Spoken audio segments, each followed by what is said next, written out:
Sloppy Spoilers with your host, DT2.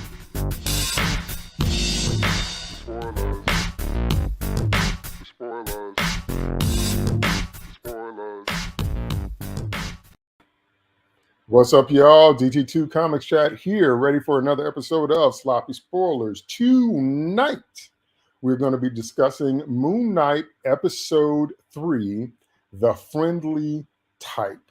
Okay? Now, let me tell you right off the bat, this is the most Mark Spector-centric episode we've seen so far. Some of my most hated tropes are in this episode. We're going to talk about that. And, hear me carefully, everything you need to know about how the series ends happens in this episode. And with that said, let me bring on my co-host. Welcome to David Nemesis Howard. Hey, what's going on, everybody? I am really looking forward to talk about this episode. I will say, in the promo for this episode on Twitter, I said, we are here for the carnage, to talk about the carnage. Well, that's what this is. Moon Knight, Mark Spector, becomes another plague of Egypt. And for all of you who are a fan of a Batman who kills, this was your episode. So, well said. Welcome to Steve Shadewing Sellers. Hey, doing pretty well. As far as this episode goes, I will say I like it for the very simple fact that Stephen Grant is barely in it. And the majority of it is with Mark, who is the most interesting character to hang around with. So on that basis, I will say I appreciated this one. And welcome to Jeff, Dr. Faye Bracey. What's going on, Bracey? You know, I was looking at that nice sky and the moon was talking to me, Hogan, and it was telling me to take the controls of that plane and crash it down into SummerSlam. Baby, and the sky will change because Khonshu is reigning in the night. Yeah, the Ultimate Warrior has spoken. Load the spaceship with the rocket fuel. Yeah, totally had to go. you need to be doing this. It was like one of my favorite rants is the Ultimate Warrior talking to the moon, so. So They are about as crazy. So I've watched all the way through, so I really hope I don't drop any major spoilers because everything changes retroactively when you know how it ends. But I will repeat my earlier statement that everything you need to know about how this first series ends, if this is the only one, these 6 episodes, it's all planted right here. So we'll have to try to tiptoe through that as we go through this episode. I'm going to talk specifically about the tropes that I hate because so many of them show up in this episode. But if you enjoy Moon Knight as a character in terms of the action and all that other different kind of stuff, this was pretty much peak so far. And I'm still amazed at the incredible performances of the cast. I may not agree with every story decision, but the cast carries it out. The cast carries it well. And they're good to see. And there's also a bit of tragedy associated with this episode as well. I'll get to that when we get into it. So we're going to start off as usual with overall impressions. And mine is that this is it's fitting that it's the 3rd episode because this is the turning point episode. And it tells you everything you need to know. First episode is introductory. Second episode might extend or broaden the stakes or pull the camera back and give us a broader world view. But this episode is where everything turns. Okay, everything turns in this episode. And so when you're dealing with that, no matter what your medium, you have to handle the turn well. If you don't handle the turn well, everything that comes after it is going to be crap trying to make up for the fact that you didn't handle the turn well. If you handle the turn well, you keep your readers or your viewers interested long enough to see how the thing plays out. So just on that frame alone, I will give it maybe a B on that, on handling the turn. I'll give it maybe a B. I'm leaning a little bit towards B minus, but I'll give it maybe a B on handling this turn because by the time we get to the end of it, it will have, let's say, turned differently. So after I got through watching the episode, I was left with a feeling of I'll just say it frankly, a little too much MacGuffin magic, a little too much one more thing to chase, a little too much we're there, but we're not there, but we're almost there, but we got to get the thing to get the thing to take the thing out of the thing, and then we'll win. And so, you know, and so I don't mind MacGuffins like some people do, but they're like spices. You got to know how to use them. You got to season the story with them very, very well. You can't make a MacGuffin heavy anything because very quickly it'll push your audience out of it. And since we've already moved away to some extent from what the first episode established that we have a DID situation and maybe a character's along for the ride, or we weren't sure what's in the mind and what's happening out here. This episode is the most rooted in this is happening in the real world. This is what's happening out here. But it even pushes that too far. So I'll get to specifics when we get there. So let me ask my co-host, what are your general first impressions of this episode? Because it's a mixed bag and it's mostly good, but it's got a little too much mustard on the sandwich for me. So let me hear what you guys think. Start with Nims. Yeah, I think if I had to give this episode a grade, I'd give it a B+. To me, this depends on how I'm looking at it and what I want out of the episode. If you're giving me pure comic book superhero action, it smashes it out of the park, especially that last fight. As far as just action is concerned, there's some really cool scenes there, some fighting, some Moon Knight action, some cool stuff going back and forth. Very cool stuff. However, from a storytelling perspective, I definitely agree with you a little bit on the MacGuffin, and I'll go a little bit deeper and say that when you start to look and break down, it's like, for instance, here's a great example. I'm sure we'll get to it. How Layla found Mark Spector so quickly in Egypt. She's got her ear so quick down to the ground. She's got her finger on the pulse that she was able to find him no problem at all, but they have no idea where all these foreigners who are digging and excavating in Egypt are. I mean, it just doesn't make a whole lot of sense. Same thing later on when we're going to get to the fight scene and that guy who's got these artifacts that just so happen to be under great glass pyramids out in the open and everything else. Just cool visuals, but from a storytelling perspective, when you start to analyze it, doesn't make a whole lot of sense. So I'm sure we'll break that down, but that's kind of where I fall. The overall episode's a B+, but I think it falls down on the storytelling a little bit and explaining, but does some really great action and superhero stuff as well. Now, keying in on what you just said, then I'm going to throw it to Steve. Everybody has MapQuest locator teleportation powers in this episode. So seriously, everybody in this episode, doesn't matter where you are in this world or the next, you can MapQuest and teleport to where you need to be given what the plot requires. Steve, overall impressions of the episode. Yeah, I mean, the first time I really enjoyed it, just because we got mainly a Mark Spector episode, which is really good. And if you look at it as Mark and Layla, having fun adventures in Egypt and having an action-packed episode, I think that's really where it gets interesting. I think some of the ideas that they introduce involving the Egyptian gods all speaking through avatars. Like Khonshu is not the only god that has avatars. It's like all of them do. I'm like, okay, that's a cool idea. That is worth exploring. I kind of like that. On the other hand, I think you both raised valid points. And my other point that kind of knocks it down for me is, why was it necessary to summon the gods for a trial that Khonshu probably should have known he wouldn't be able to win?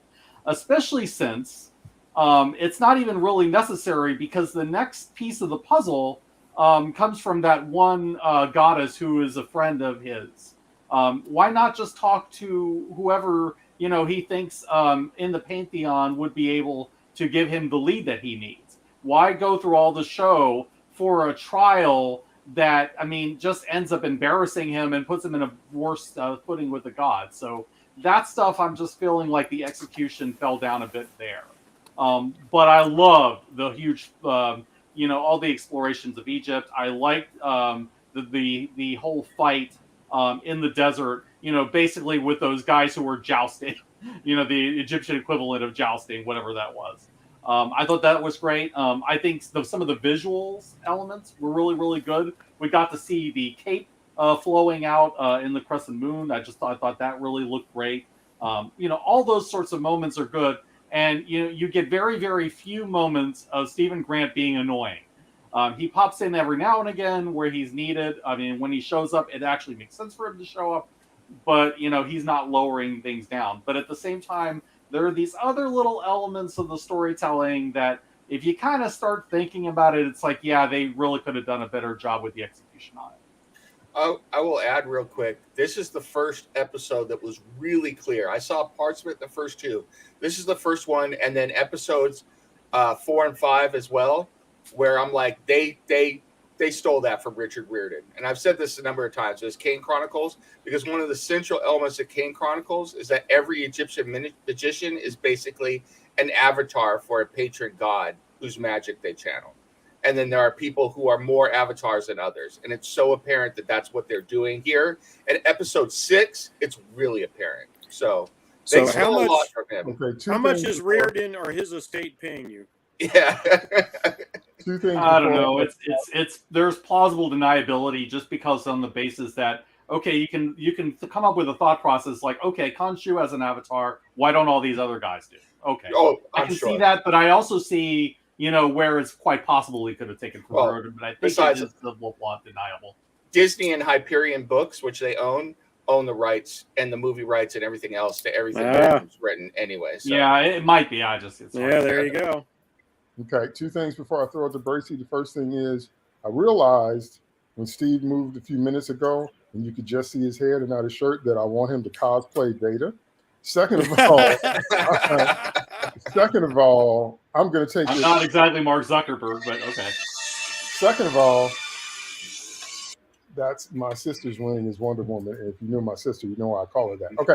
Second of all, I'm going to take his idea a little bit further because I disagree fundamentally with the idea of the God Council. So I'm going to break that down why I feel that way when we get to that scene. Bracy, overall impressions of the episode. I'm going to score better than you guys. I'm going to give it an A-. There are some problems. For the most part, I thought it was a pretty thrilling episode. It was really fun to see Mark Spector in charge, see Mark Spector being Mark Spector. I think we've all been waiting on that. I enjoy the intrigue enough that I'm forgivable of MacGuffins.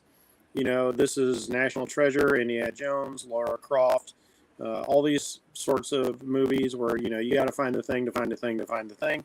So I'm okay with that. I didn't feel like that was too egregious. And even with people finding each other, other than his wife finding him so quickly, I thought it made sense when, Arrow finds him because he's got people all over the place. And they mention like, oh, Mark Spector's in Cairo. It's like, okay, we're going to get on that. You guys keep digging. So it made sense that he finds him quickly later.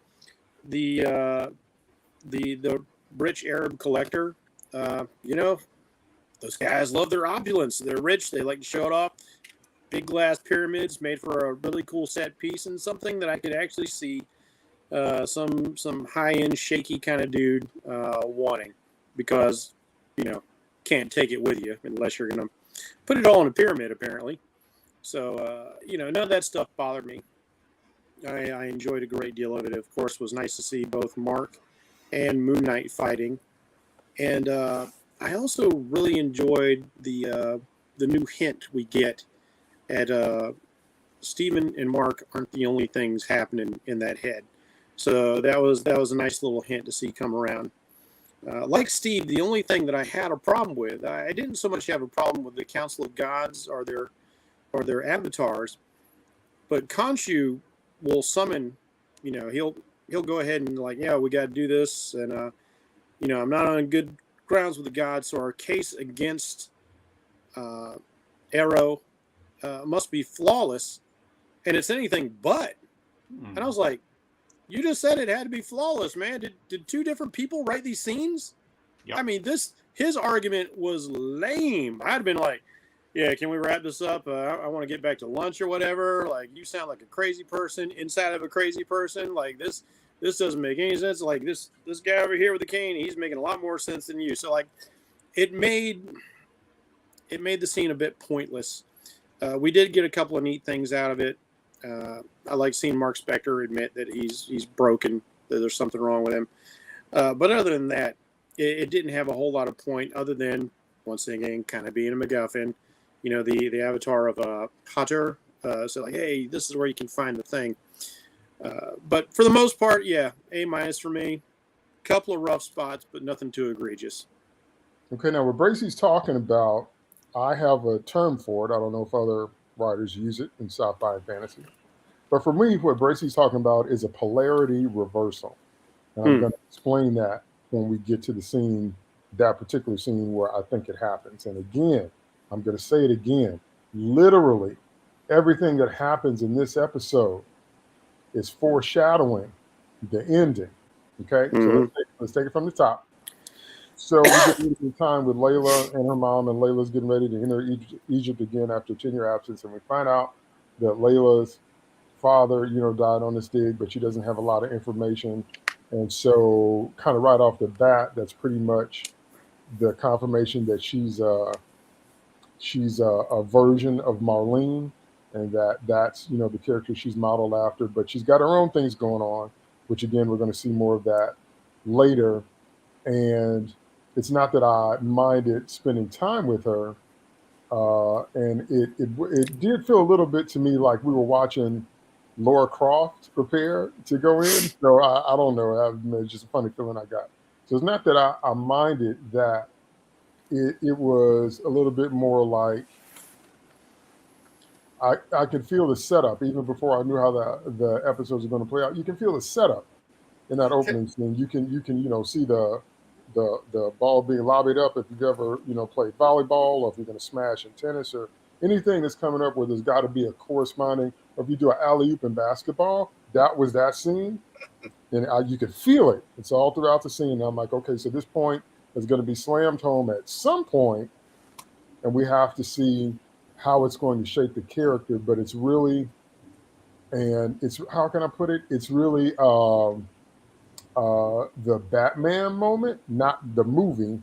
I'm talking about the actual comics character Batman, where we take the trope of a unjust parental death, and that unjust parental death so shaped and changed and moved and warped your life and your personality until it's the reason you do everything after that point. I like it that they maintain the mystery, because going full that route would make Layla far less interesting. And she's still more interesting as a character, just being who she is.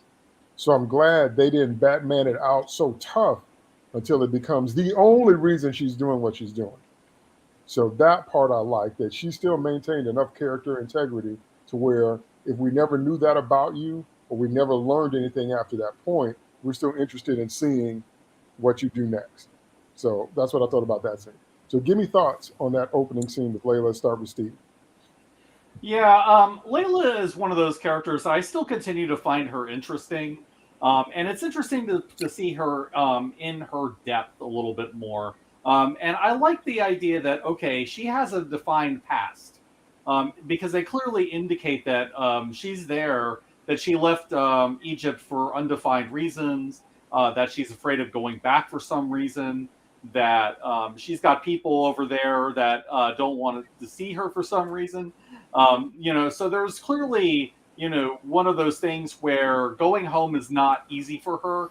And yet we see that because of that, what is she willing to give up because she cares about Mark Spector, even if she's not willing to admit it.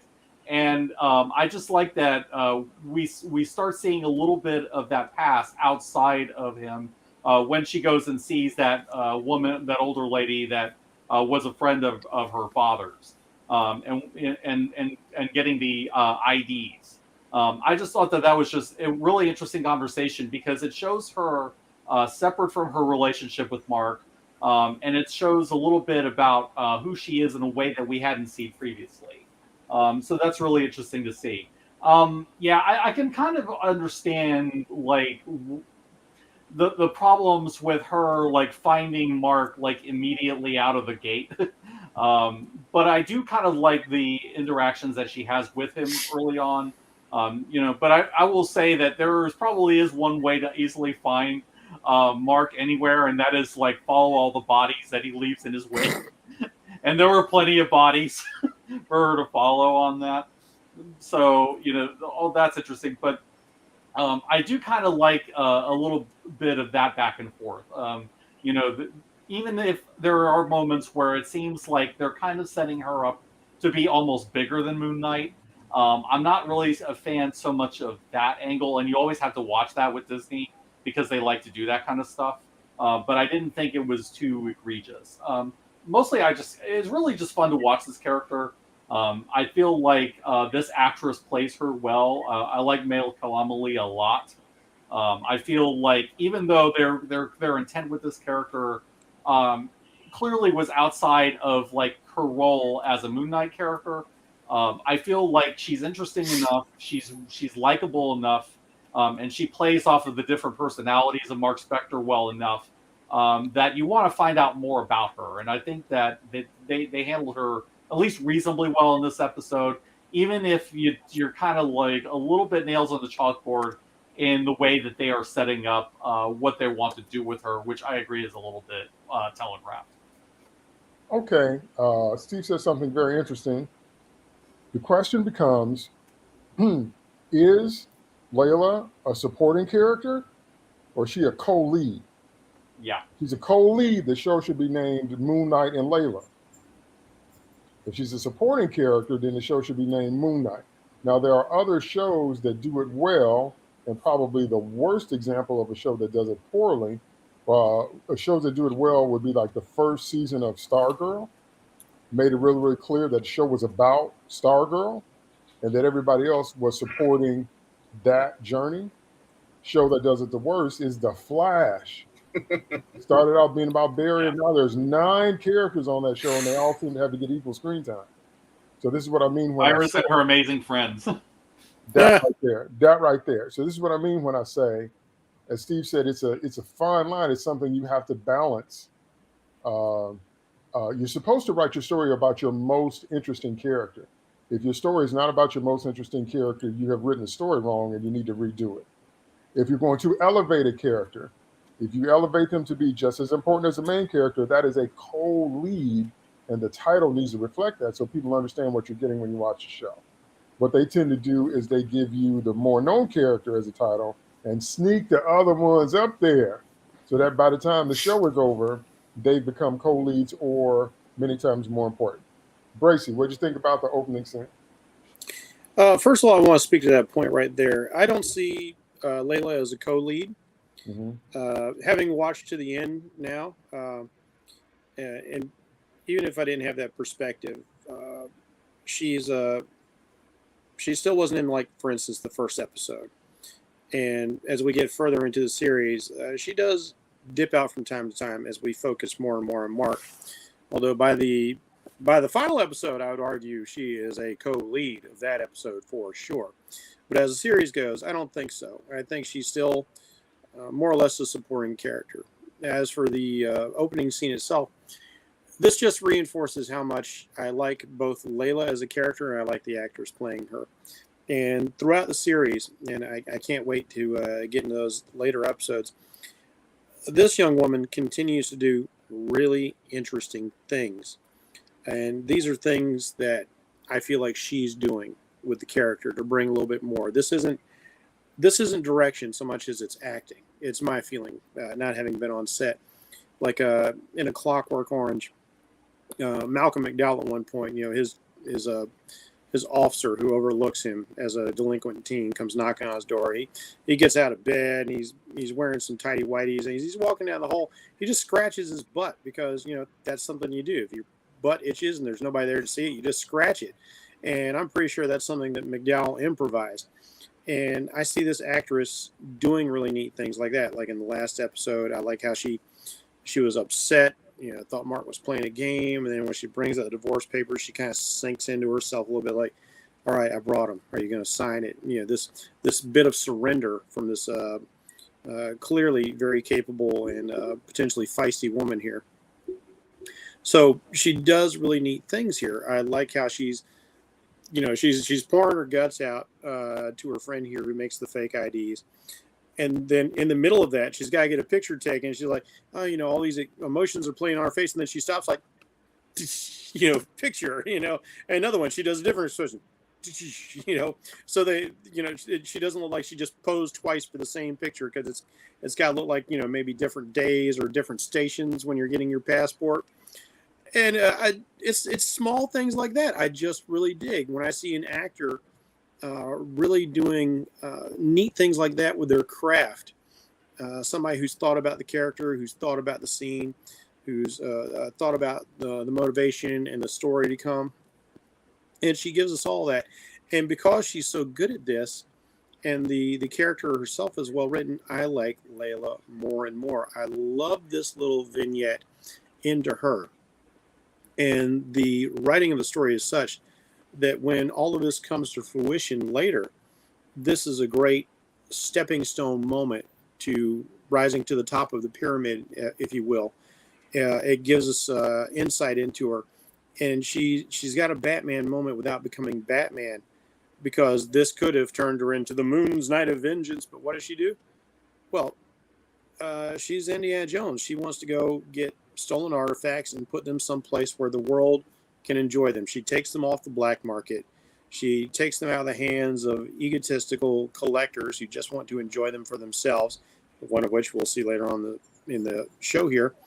And she wants to make sure everybody can benefit, or they go to museums, in the appropriate places. Like I imagine any Egyptian artifacts she stole from these guys probably ended up in Egyptian museums, because that's their home, that's the culture, that's where these things arguably should be. And so it just makes you like the character. She is a noble person with a noble cause. And when she says, I might keep one or two to pay the bills, you go, okay, you understand that because you're out there risking your life doing something that's pretty darn good. So, they've built such a nice character out of Layla. I could watch a sub-series just about Layla. Give me a 3-episode series of Layla, and I'd be down for that. She is a fun, interesting character. She's I hate using the term because it's so overplayed, but she's a strong female character who works in every possible way. She's not overdone. She's not a one punch trick, pony. She's not going to knock out the Hulk with a kick to the nads. She just works, and she has to work for it, and you root for her because she has to work for it. And I can't wait till later we get into the climactic scenes here, and we see how she works for it, and how her skill and training and everything pays off in a way that is earned. That's very interesting. I will say about 50% of your sentiments I do not share, but we'll talk about that when we get to the end of the series. Because as the series went on, I ended up feeling the opposite of about half of what you just said. Nims, what do you think about opening scene with Layla? I agree with a lot of what Jeff just said. Like I said, I can't wait till we get to the end, because I think there are some lines in there that were thrown in. I think Disney's, I'm going to give them credit and say they saw what happened with Iris and Friends and tried to avoid that. So I think there are some scenes in there, especially at the very end, the very, very end, where she is not at the very end of the series, in the last scene of the very end of the series, which I think is telling. That said, because I was expecting her to be in that scene, and I'm sure we'll get to that in a few episodes' time. That said, for this particular episode, I agree with Jeff in that she definitely has her ideals, her morals about what she thinks should be done with Egyptian artifacts. I think it's very topical. It's something that's still going on in the Middle East today, where they're trying to get a lot of their artifacts back from the British Museum and things like that, and other museums around the world, to get repatriated back to Egypt. So they give us that, and they give it to us quickly as background, and it's implied that she's out there getting these artifacts back and trying to return them or take them from people, but they don't hit us over the head with it, and they don't dwell on it. It's like, this is there, it's implied, this is who she is, fill in the blanks for yourself, we're moving on. I appreciate that. I appreciate that because that's about as much attention as she deserves in this context. If they wanted to do something about, Layla Tomb Raider, Layla Artifact Hunter, okay, then we get more in depth with that. I mean, I could see her having to go around with Indiana Jones, where Indiana Jones saying it belongs in a museum, and Layla's like, yeah, but it doesn't belong in your museum, so, and then Short Round pops up and goes, no time for love, Dr. Jones. So, but anyway, so I could see that happening. As far as the very beginning with the passport scene and everything, I appreciated it for a little bit of the depth and everything that you got to look at. I kind of got the impression that was her mother as well. You kind of hinted at that, DT. Yeah. That's kind of the impression I got. The only thing that kind of took me out of it, and maybe I'm reading way too much into it, but this is the way my writer's brain works, is I'm watching this and going, I'm pretty sure it doesn't matter what country you're talking about, it's not that easy to forge an international passport. So that's kind of what I took out of that scene, and it kind of took me out of the whole scene because of it. It's not that I didn't appreciate what was going on, but I'm sitting there watching them build an international passport that's going to hold up to scrutiny in under 5 minutes. I'm like, yeah, I don't think it works that way. Am I being too nitpicky? Probably, but that's really, you guys hit on a lot of the other points, and that was the big point that I would make. One of the things that I took out of it that you guys hadn't hit on. So. All right. Now, as we move forward with these scenes in this episode, this is where several things begin to happen that have major significance from my eyes, and I can't wait to hear what my co-hosts think about it. The first major thing is that Harold knows that Mark is tracking him, and Harold can kind of see what's going on, but Harold also feels like, Khonshu's gonna screw it up, or it's not gonna play out like Khonshu thinks. I have a problem with that, and here it is. Number one, something that superhero fiction does very, very poorly is define what they mean by gods, because that's almost never clear. Now, if you study any type of mythology of any particular culture, especially a culture with a pantheon of gods, they often, even Egyptian mythology, they have clearer definitions and exactly how they behave and what that means and all the different kind of stuff. But whenever it's inserted, or often when it's inserted in a superhero context, then the idea of being a god is so flexible and malleable until it doesn't have a lot of meaning left for me personally. Like Thor versus Khonshu, they're both supposed to be gods. Captain Marvel, Shazam is supposed to have the power of some of the gods, because everything that powers him is not a god. He has the wisdom of a Hebrew king, for example. But it's never clear what exactly is meant by that. And this, to me, the fact that Harold is maybe not afraid of Khonshu, or maybe knows Khonshu extremely well, or maybe has thinly veiled contempt for him, waters him down a little bit for me. And see, this is what I do not want. I'm content to let Stephen be a screw-up, because remember, that's how we met him. I do not want Khonshu to become a screw-up. I don't mind him being rebellious, and I don't mind him being headstrong, and I don't mind him being, that one sibling that you have that's determined to do things their way. But that's not the same as a perpetual screw-up. Like every time I try to do something, it doesn't really work out. I do not want to see Khonshu become that. And that, to me, felt like there was little hints, little flavor of that in Harold's attitude. I will also say that the little scarab is the first and last MacGuffin I will tolerate. But like I said last time, it still doesn't make any sense to me. It kind of takes me out of it every time I see it, because of the location awareness of other characters, including the gods that we see later, and the fact that if I'm Amit and somebody's trying to bring me back, I said it last episode, I'd put the map in the cane. I'm just not down with this. We need a little floaty squirrels. We have no idea where she is. Really? You know where the bones of Tutankhamun are? You know all this other stuff, but we don't know where Amit is. I need the scab to help me. So there's that. And then final thing. Well, I'll save this next one because we need to talk in detail about the fight scene.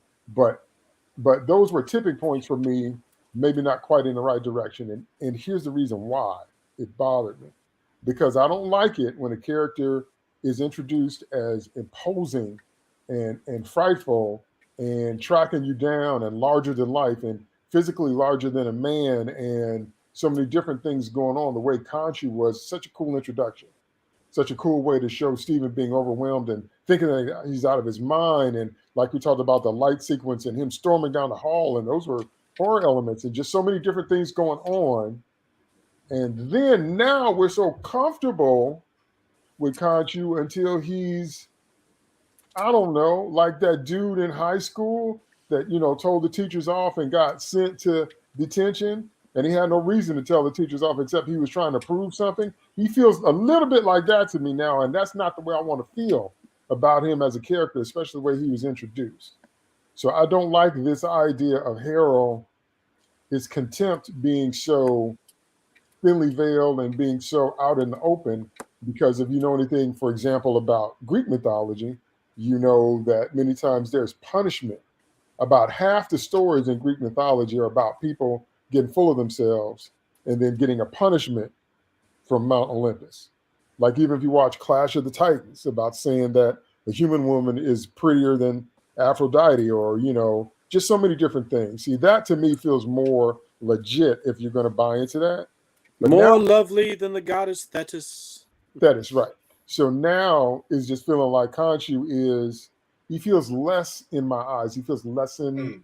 He feels a little bit weakened and watered down. I don't like that feeling.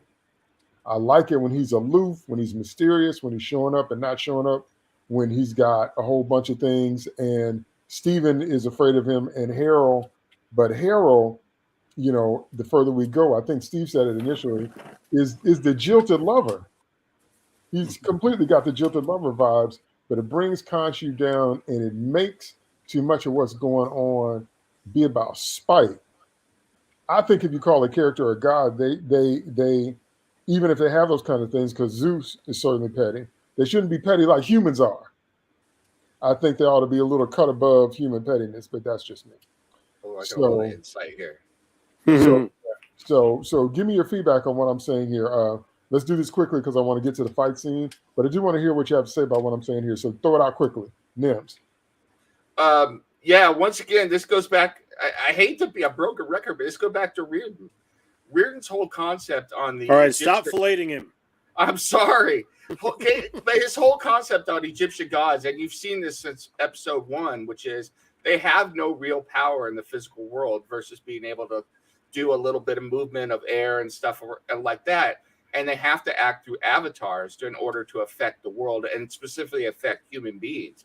They have control over their domain. So Khonshu has some control over the moon and things like that, but it's actually affecting our world. They have no real control. And I think that's really, that's kind of shows the impotence of quote unquote small g gods here. And I think it's an interesting take. You're right, though. I think they don't fully define what is a god versus a god versus a god. It's like, what is their power level? What is their how can they affect things? What are they really? So, and they kind of leave that up in the air. What really took me out of here, the one thing I disagreed with Khonshu here is I kind of disagreed with you a little bit, DT, in that I thought Khonshu was interesting that he's a schemer. I thought him setting up, Harrow's attitude towards him, I think makes sense to me. He's once again the jilted lover, the scorned lover. He has nothing but contempt for him. And he knows that Khonshu doesn't have a whole lot of ability to affect the real world outside of an avatar. But he's a schemer, and I could see Khonshu scheming in order to bring these disparate avatars here from all over the world so that Mark Spector can hook up with them and find the information he needs through the goddess Thawet. I think that's how you pronounce it. Thawet. It starts with a T. I know that. The hippo goddess.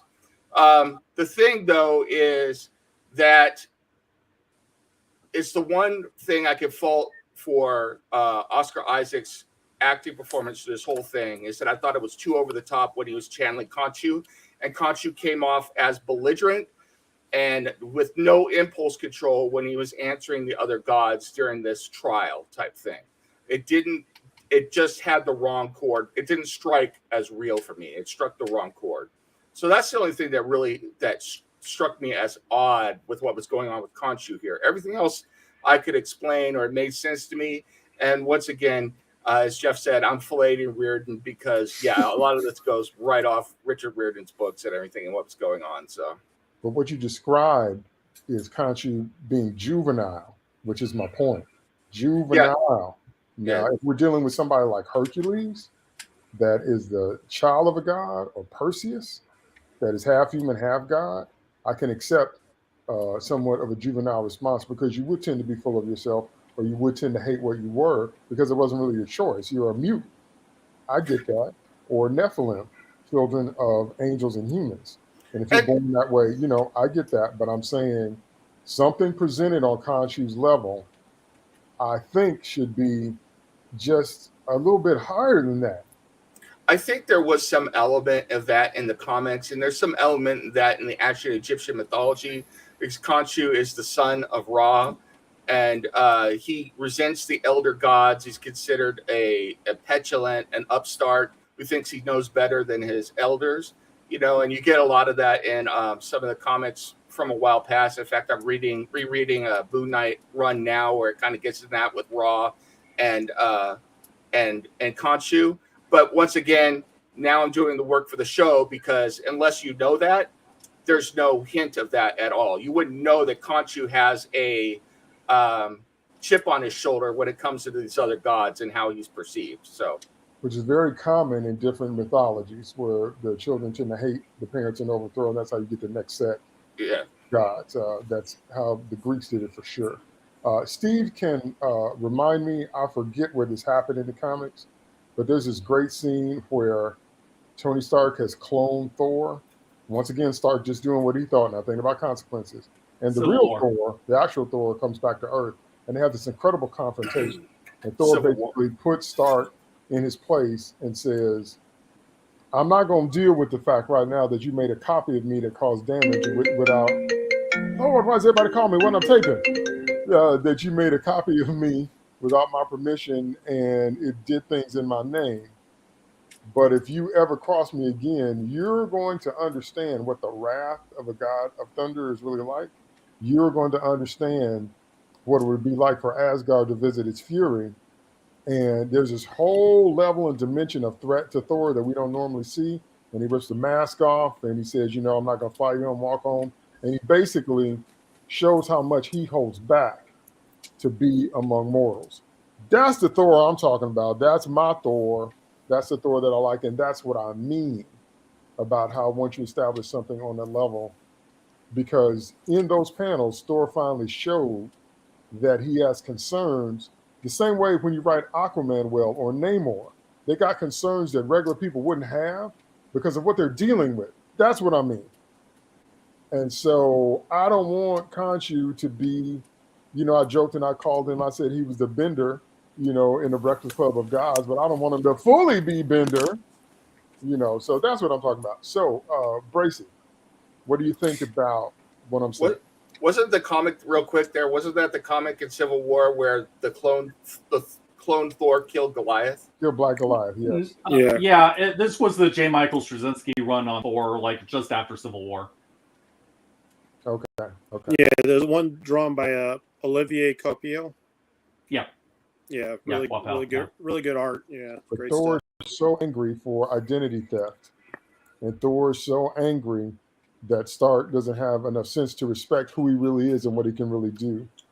And so angry about the collateral damage done by something that was genetically based on him but wasn't him. It's just such a beautifully written and perfectly drawn scene, but it shows you, again, what you do not see in Avengers, what you don't see in the movies, and we know what Thor ends up being in the movies. It's just Yeah, a different level. we rarely see that when Thor is interacting with the mortals. There's only a few times that we see him unleash his full power, or as he tells Tony, go back and tell your masters the difference between a mortal in a tin suit and a god. Mm-hmm. He let him know that he was going to disrupt weather patterns globally. That's what he can do. And so, one of the things I do like about the gods here is we actually see them acting a lot like gods. And I've called the Marvel Universe or the MCU gods super aliens oftentimes. And it looks like, that's what the Asgardians are. It looks like in Thor Love and Thunder, we're going to get some more of that. But when we look at the gods of Heliopolis here, they appear to be fully supernatural beings, which is kind of what you want out of gods. Now, Marvel has a different take on a lot of the supernatural than, say, DC does. DC's gods are, in fact, mythological beings. Marvel has this take that they're really advanced, powerful, alien, extra-dimensional entities who have become worshipped as gods and over time have thought themselves as gods. If you go as far as Earth X, they've even convinced themselves that they are gods, depending on the continuity. I think Marvel Comics does a pretty good job of defining what their gods are, because they basically put all their gods on a more or less even playing field. When they started with Thor and they started adding the other pantheons in, the Greek, the Egyptian, later on the Celtic gods, if you look at the disparity in mythologies, you look at, say, for instance, Thor's accomplishments versus Zeus's. Well, it seems like Zeus would just, obliterate all of Asgard by himself, if that's the metric you're going by. But they created their own thing, and so you've got the idea of them all being more or less on the same playing field, and then the Sky Fathers, the rulers of each head of gods, being more like what we actually think of as mythological gods. That's the kind of power they wield.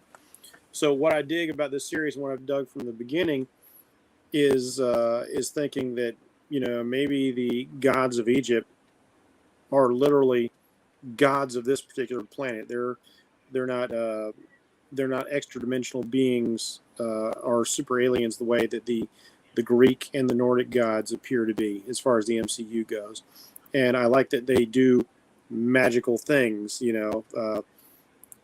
already have Natalie Portman talking about we've got you on the Soul Forge, and she's like, it's a quantum entanglement device, and then she explains why with her super brain.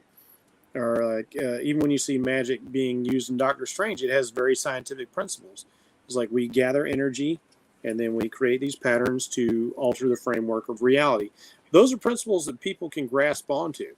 It's not this esoteric magic that we've gotten used to in things like Lord of the Rings or Dungeons and Dragons or other things, where it's beyond the scope and grasp of many people. It's a magic system that works in a lot of ways like Avatar, The Last Airbender. It's a well-defined magic system that the average person can kind of grab onto and understand. So seeing these gods work, I like the fact that, Khonshu can eclipse the moon. He can turn back the night sky because he's the god of the night. He remembers every night. And that's a really cool scene. But again, we get back to my dissatisfaction. Maybe it's him just being cagey. Maybe it's him being super smart, playing that 4D chess. I didn't like his approach to the court scene after Khonshu is so measured, so precise, so largely careful until he gets into a point where he knows he can't affect things. Like he's shouting at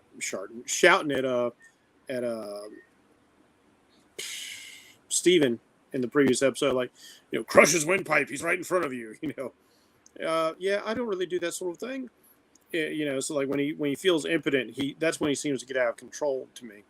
When he doesn't have that direct control of the situation. So I don't know if the indwelling, the way that was handled, was Oscar Isaac's interpretation.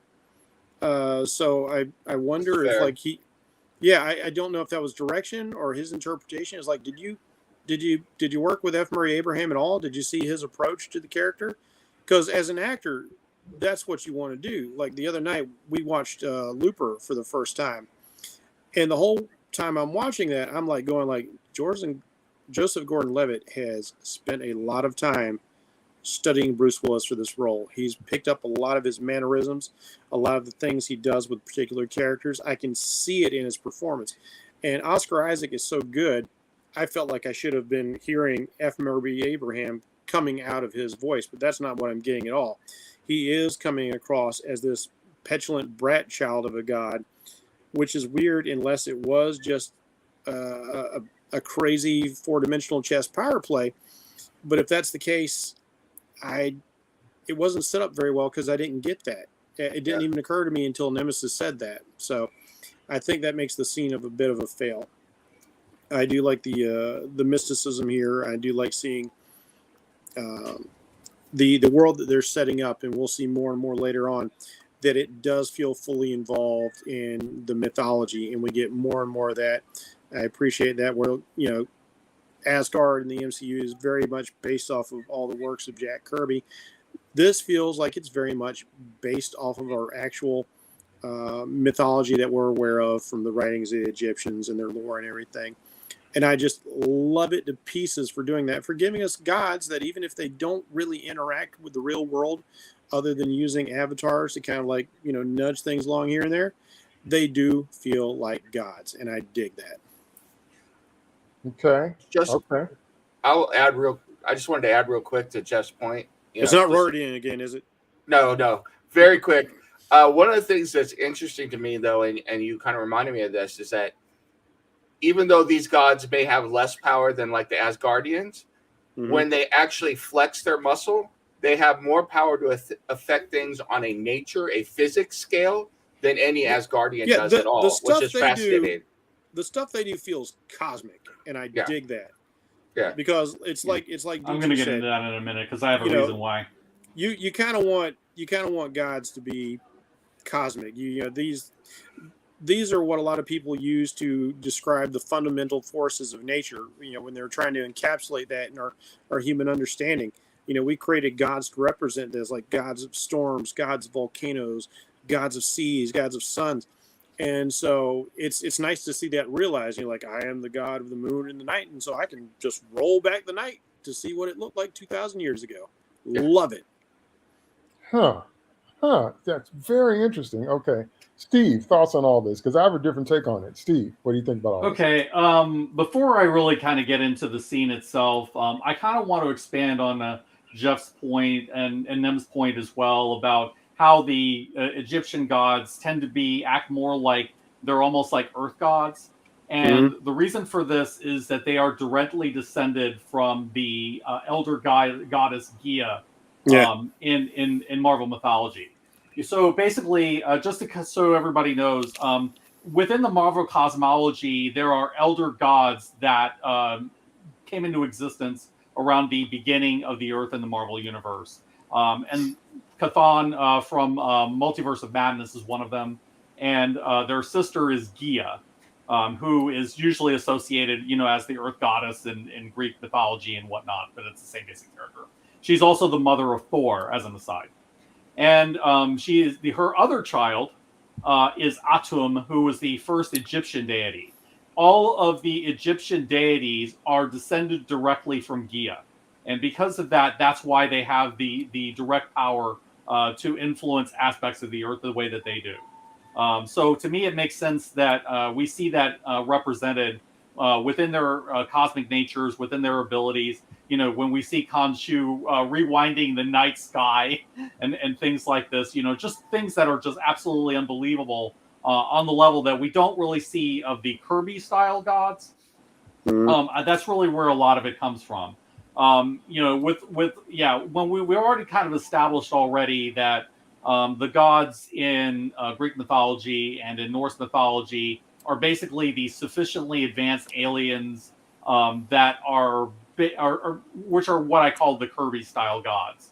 They're more advanced to us and they seem like gods to us, but they are in many ways more like aliens that are more advanced than humans, but are comprehensible. They're not necessarily cosmic beings in the way that somebody like, I don't know, Thanos would be. So a lot of that really kind of makes sense. They're not going to go into that cosmology, obviously, in the show, but I think, and I know I'm doing a little bit of work of the show, bringing some of this up and making those connections, but I think it makes sense. As for the scene itself, the execution of the scene kind of bothers me, because not only does Khonshu come across as not really having thought through anything, I'm kind of wanting to slap the people in the Aeneid for not seeing through Harrow in any way. And part of the problem is this is not really a trial of Arthur Harrow. Like, they're not like taking the charges seriously in any way. They are out there to get a pound of flesh from Khonshu. And the reason we say that is does Khonshu present any evidence? Does he ever give it a chance to present the evidence? When the charges are presented, do any of the Egyptian gods, go into depth about, okay, do you have anything to show us indicating that Arthur Harrow, is trying to open Ahmed's tomb? No, they pretty much, they just bring him in, they listen to his story, and then they just basically decide that, oh yeah, this guy, he can be totally trustworthy, he's just innocent, because they're so biased against Khonshu, because they don't like him, because of whatever differences that they have with him over millennia, that they're just more interested in getting their pound of flesh from him. And wouldn't Khonshu have been aware of that? It's like you need the overwhelming evidence, because you need the overwhelming evidence to prove to these people that there actually is something, beyond Khonshu just pulling a grudge. So that was my whole problem. I didn't feel like Khonshu acted like Khonshu. Khonshu didn't act like Khonshu, and I really feel like the gods in this are acting in their own way very petty. They're not thinking anything through, and they're not even questioning Arthur Harrow's account of events in any way. I was just like, everybody comes across looking bad. Just a quick pushback on that, though. Doesn't Khonshu tell Mark Spector that it won't go well and they won't listen to him? But he goes through it anyway when there's no other choice, because I think that he wants to get him in that platform to try and. But again, that's I see what you're saying, and it might be possible. Yeah, but it might be. But you're doing the work of the show on that. Yeah, we get no confirmation that was ever the plan. True. Okay, now you guys jumped ahead. I wasn't talking about the confrontation scene. I was talking about when Harrow was first digging, but you kind of got into it, so.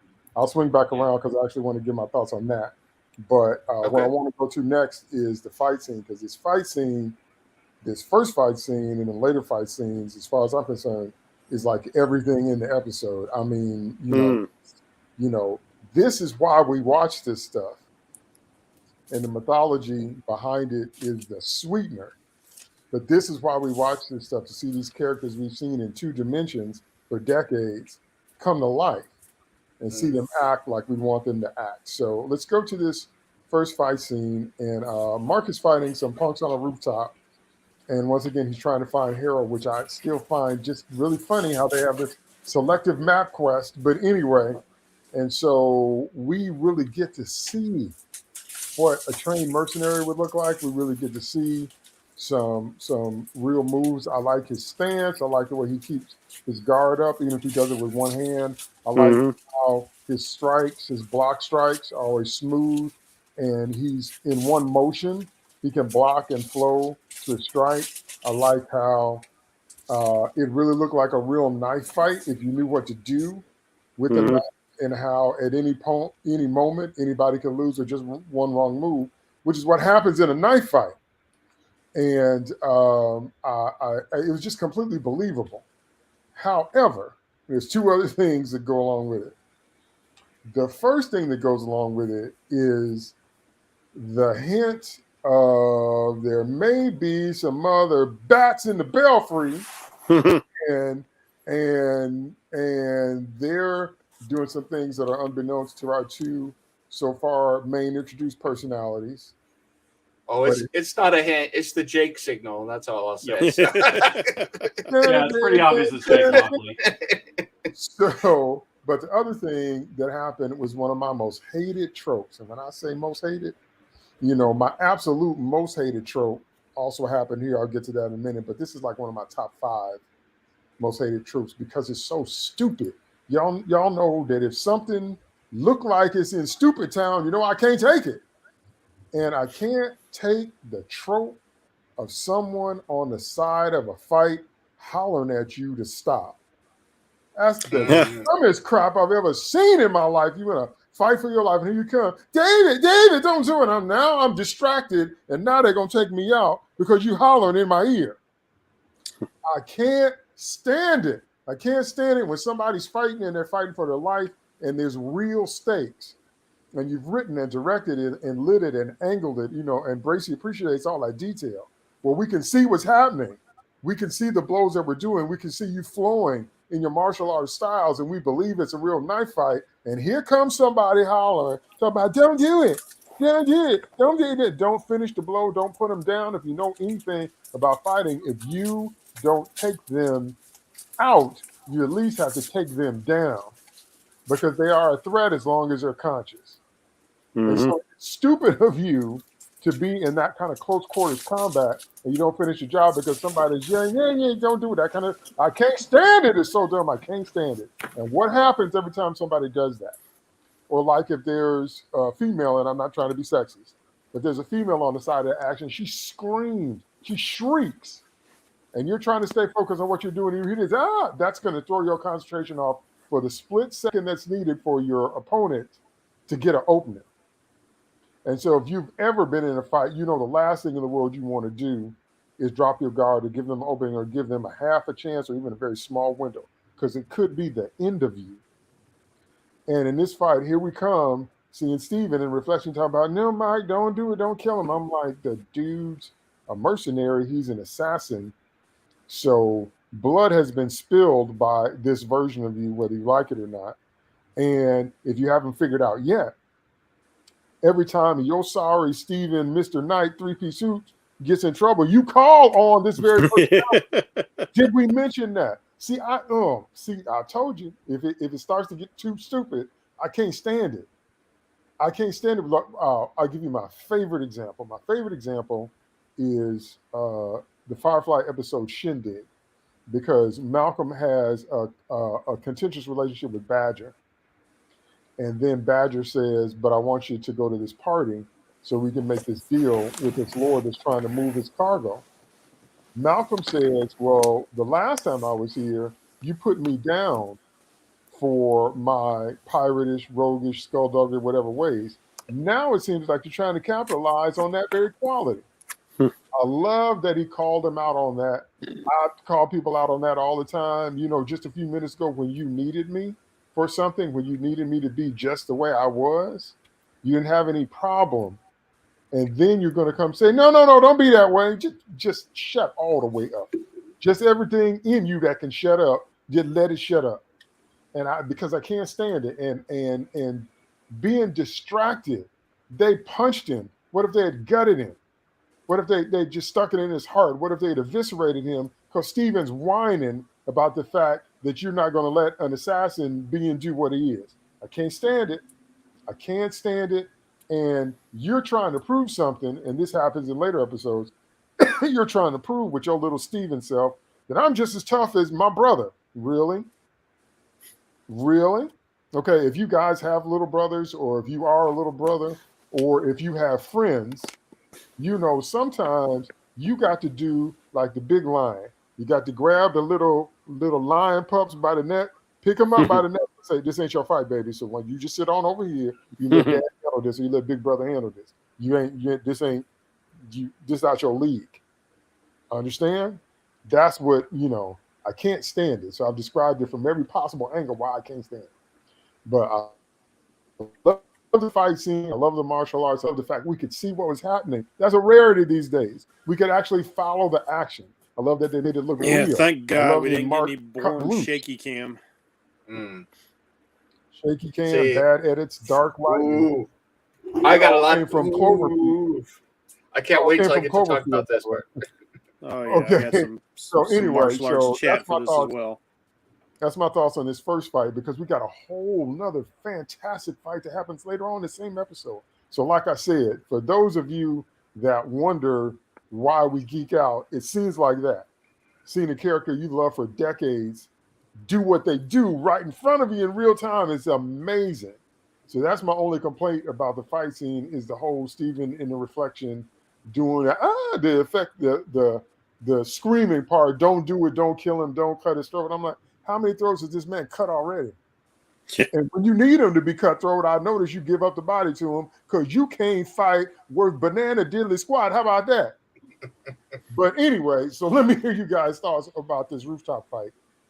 Start with Brayson. Yes. All right. First things first. I love how this starts off. You know, he's parkouring across the rooftops. He's obviously chasing somebody, but then Harrow's agents have found him first. And I love his like his mercenary attitude is so good. And he's like, oh man, I really need to talk to that guy. I guess I got to talk to you guys now. He's completely unconcerned, even though he's unarmed. So you know he's dealt with things before, and he's probably clocking these guys as not being experts like himself. And that's not to say they're weak. These guys have some skills. And I love how the thing starts out. You know, the guy is getting these sort of weird, angular, dancey kind of stances. It makes me wonder if the practitioners here are practicing a type of Pinchak Salat, which isn't Arab or Egyptian by any stake, but it's a really cool martial art. It looks very foreign, and it's not the kind of thing you see on screen very often. Only recently has been brought to the States in movies like The Raid Redemption. So it's really cool to see like some Salat style moves. And I love how the guy marks a perimeter around himself. It's very reminiscent of the movie that, in my opinion, really kicked off the whole MCU, and that was Blade. There's this great moment where, like, Blade's intro fight, he's fighting in the vampire club, and he draws a perimeter around himself as the security for the club comes in to deal with him. And it's like, you know, you cross this line. This is a line of death. You cross it, that's the end of you. And I love how that guy kind of did that. You know, the other guy's like, he's backing him up. He's kind of moving his way. And the coolest thing about it is they've got a guy who's young. He's inexperienced. He's just kind of standing with his knife. He's not really that guy yet. But the other two guys look really competent. And one of the things I love about Mark is he gets in a very classical kind of boxing MMA kind of style stance. Like you said, he's got a hand out to create some space or a frame or a wedge. And the other hand up here is a guard. And now when I trained in knife fighting, you always wanted a hand up here because if you had to, you wanted to take a cut on your hand and not your throat because it's better to lose a hand than to lose your life. And so I like the fact that he had this high fist up here near his chin. He could switch it to either side if he need to. If he had to take a cut on a less vital piece of his body, and this hand's going to be out here to, again, like I said, create space, intercept the weapon, any number of techniques. The fight choreography is really good. You see that Mark isn't Moon Knight. He does take a light slash to the back. He gets knocked down a couple of times. He's a very skilled mortal fighter. And he is the only guy I've ever seen in a film, like, hats off to the fight choreographer. I've never seen an X block used in a film that looked like it would actually work. The X block is become kind of a trope in martial arts. There's unfortunately there's a lot of schools out there that in the martial arts community we call them McDojos or bullshido, where they're just kind of teaching you crap to sell you a belt and make some money off of you. And so they don't understand the movement behind the forms or what they're practicing. So, you learn some basic punches and kicks, and then maybe some really fancy stuff like some helicopter kicks, some tornado kicks, some things like that.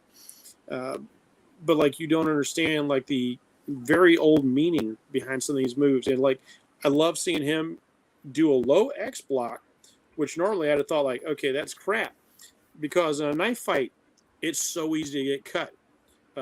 These guys aren't using double side knives, which is a big plus. And that's one of the things that I think allowed him to use the X block, because otherwise, you just flip your wrist around and I've whipped my hand out and I've cut him across the top of his arm instead of the bottom. Or I lunge I lunge. Okay, maybe you can keep me from getting your gut, but I've just stabbed you all the way through your thigh. Knives are incredibly dangerous. But I like seeing him hit this X block, and then he rapidly follows up with a maneuver that clears the knife away and strikes the other fellow. And it was a really good knife fight, a knife fight scenario that I've only seen knife fights really done like that outside the U.S. or in the U.S. in the John Wick films, which are really good looking knife fights. They're knife fights that look very practical, even though there are fantastic elements in there as well. They try to make them as practical as they can while still giving it some Hollywood flair. And one of my favorite thing in the whole fight scene is the guy wanting to showboat, and he starts licking the knife, and then Mark just smashes him in the face like 5 times. He just puts him out of the fight. Yeah. Oh, I'm going to hit you in the face with your knife by hitting my fist up against it. I was like, man, I live for moments like that where you never let the guy do anything stupid. When you see the guy like flourish his sword, just stab him. Just like he's going to flourish. I'm going to stab you through the heart. If he's going to lick his knife, smash it into his face. So he cuts off his tongue or he loses his teeth. I just love that to pieces. Whenever the Super Saiyans or, Frieza or anybody are powering up, just go ahead and Kamehameha them. Just go ahead and shoot him. Why are you letting them power up? Just win the fight. That's what you want to do. Win the fight. And Mark Spector is all business. He just wins the fight. Precisely to your point, DT, and it's something I hate to see in a movie because I've seen it so many times. When you got somebody who's a pacifist, who doesn't like the sight of blood or whatever, and they scream at the hero, no, no, no. What happens every single time? Right. The hero gets distracted, and he gets knocked out, and he lives because he's the hero, or he gets hurt, and and then they never get on the guy's case ever. Like, why'd you do that? Did you see how messed up I got? Now we're both tied to this railroad track and we're about to get run over or anything like that. That kind of thing rarely comes up. It's always just like, oh, okay, you distracted me. We got to deal with it. Yeah, I don't agree with that. I hate it. Even if Steven's a complete pacifist, like, it's your body too, dude. If Mark dies, you die. You gotta get over that. You got to get over that. And I do like later on seeing that Steven does come around in his own way. Nim, the goddess who was Khonshu's friend was Hathor, goddess of music and love. Yeah. Not the hippo goddess. That's the one that started with the T. I forget her name. But yeah, that's my thoughts on this fight. Very exciting. I love how it progressed from one setting, and the interruption did allow it to progress in another way. And then, of course, we get that nice hint something else is going on within the head of Mark Spector. And that's a lot of fun. And, one last thing about this. I also love the fact that he was willing to cut the throat of the other guys, but he still, even though this guy is wielding a dangerous weapon, he still tries to treat the kid with kid gloves. He goes to smash him. It's a kid. He opens up his palm to slap the knife out of his hand to disarm him. So that shows that Mark isn't a complete monster, no matter what Steven might think at this point. All right, Nims, I know you're itching, so jump on in.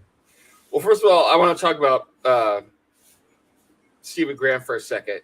I agree that he comes around, but I found it often convenient that Stephen Grant was suddenly cured of his pacifism within like a week once he figured out he could fight. Oh, that's awful convenient, and that's kind of foreshadowing for future episodes. But I was like, he suddenly went from, no, fight to, going full of Scrimna sticks on people and just beating the crap out of people. So I was like, oh, well, you've had a change of heart there, sir. As far as this actual knife fight, I thought the choreography was very nice. I thought they did that very well. My problem, and I'm going to go, not on a rant, I'm just going to go on a little observation. Well, I thought the choreography was good, and I thought some of the work they did with the different techniques and stuff was good. I think that if you're going to bring what is supposed to be a grounded knife fight into a scene, and where somebody especially gets slashed across the back, where they have not been afraid to show some blood and stuff, then show us the effects of getting slashed across the back, because all we hear is him go, ow. Well, it's not going to be ow. It's going to be a cut. It's a cut across the back there, which is going to affect your ability to move, your ability to move your arm, your ability to counter and stuff like that. So it's like, I know it's probably asking a lot, but it's like, bring some realism into it if we're going to be ultra realistic in our fight scenes, and I appreciate what they did. Now I'm being greedy and saying, let's go a step further. And I say that as someone who's not only trained, I've been in 1.5 actual knife fights myself. And Jeff is absolutely right. It doesn't matter if you win or lose, you're going to get cut. You're going to get a lot of cuts, So I will also say real quick before I let you hand this off to Steve, the only other place I've seen this done well, and especially in the MCU, or done well in the MCU, is Winter Soldier. Yes. So, Winter Soldier's fight, I've actually done that move in real life, to drop the knife from one hand to the other and the slash. It is amazingly cool when it works out, and it is a real move. And I thought it was so funny when I was watching all of the Twitter keyboard warriors say that no one would do that, and it's not real. So it's much better to like reach up and grab the knife than to drop it and risk missing it. Yep. Well, okay. Let me clarify. I didn't drop it the whole, foot and a half. I reached up and switched hands. Yeah. So, Now that's a valid technique that is used. Yeah. I was in a bind with the other person and reached up, switched hands, and made a slash. So, but yes, and knife fights are quick too, just like that one. Yeah. Thank God, I've never been in a fight 3-on-1, because that was a fight where if I was in that situation, I would run away.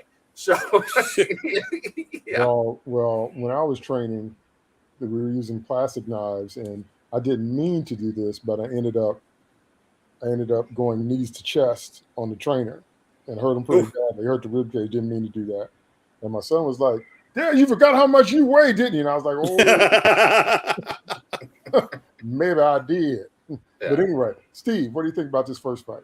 Yeah, I think that you guys have covered pretty much the basics as far as the stunt choreography and things like that. I really did enjoy it. It kind of had that feeling of like Raiders of the Lost Ark, like all the Cairo scenes, with Indy and Marion running around. It had that flavor to me, but more with like modern stunt choreography, martial arts and things like that, knife fighting. I thought that stuff really worked. I enjoyed it. I like that Oscar Isaac really comes across like he is a trained fighter when he's not.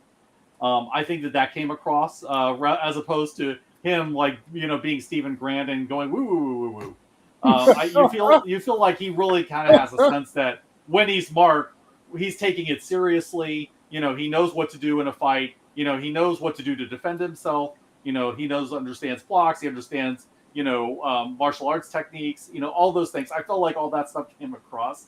I really did also kind of like that moment as well, where he kind of cuts to that kid being held aloft by this tie, and then the kid cutting the tie, and actually Mark feels bad when he goes and falls in. My only problem with that is, okay, wouldn't you guys know that a deranged cultist who is, sworn to die for his god is, going to die for his god? I mean, just, that was a little silly, but I enjoyed it from the perspective that Khonshu wouldn't give a crap. I guess he was hoping he was scared enough to give it up. And Khonshu's line was classic too. It was I thought he would talk. Yeah, it was funny. I will say that it was funny. So I dig that. The business with every time Stephen Grant shows up, he's annoying. The thing of it is I think I'm less bothered by the fact that he has moral problems with killing people, and more like, why are you dealing with this in the most stupid, tropey ways? Like, why are you screaming at him? Don't you know you're going to get hit on the side of the head? It's like, don't you understand? Like, he's trying to keep you alive. Let him do his job with that. But if he had done it in a way where it's like maybe like softening the blow a little bit, turning a lethal blow into a non-lethal blow, I could have seen that. Because we know that the personality that's not in control of the body can gain a little bit of control over like hands and things like this. We see that Mark does it all the time when he's not in control. Like I'm not going to give this thing to Arthur Harrow. I would like to see Steven do a little bit of that, as long as it's not in a way where it's actually stupid. But no, instead he's like screaming into Mark's ear, like like he thinks that's going to help the situation, and it's not going to get them killed. Which I just like, I that makes no sense to me. You know, or at least it's like, okay, can we talk about this later? You know, something like that, where it's like they actually have an argument over, you know, when they kill and where they don't kill. You know, some kind of discussion between them like that. You know, when at a time that's appropriate. But this business of him actually jumping in like that in the middle of that, yeah, I'm not buying that either. I'm not really a fan. And plus, we really want to see Moon Knight, you know, slaughter people because that's what he does. He's the Batman that kills. So you know, we want to see him doing at least a little bit of that. And, you know, and that would have been fun, seeing him argue with himself in the middle of the fight. That would have been really fun. Yeah, I guess the reason I was so adamant about showing the end results of knife fights is because I don't want people going out there and trying to get in knife fights. And I say that as little Nem disclosure. First knife fight for Nem, of the half knife fight, unarmed, defending myself against a knife attack, 8 years old, Hubsfield, Coltone, and in the IE. So, you know, not fun, not good, not something you should ever wish for at all. So. Nah, I've seen a couple of knife fights in my day, and I've seen people die from it. You know, Yeah. it's no joke. It's Knives no can joke. kill you quick. Yeah, I kid you not. A Or 10-year-old slow. attacked me as an 8-year-old at night outside a little league field. So, not What I good. mean by Yep. slow is that if you get a gut wound, if you get a belly wound, and you bleed out, that's one of the worst ways. Yeah, to I mean, like the guy I saw die, like he didn't die right away. He was fine when I left, and Yeah. you know, I heard later, like when the ambulance came, he was already bleeding out.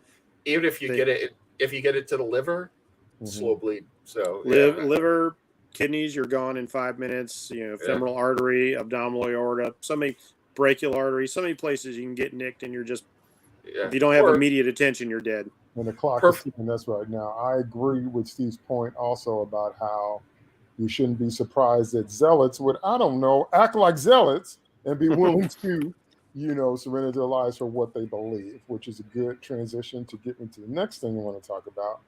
And that is, you know, and you guys already hit on it, so I'm going to give my thoughts on it. The whole idea of the summit. I said in the opening comments that I disagree with the concept of it, and I'll tell you why. This to me was another example of straddling the line between how much our world can and cannot be affected. Mm-hmm. If you can cause a stinking eclipse, if you can blot out the sky, you've got enough power to do that, then you can change the course of human history. There's a lot you can do.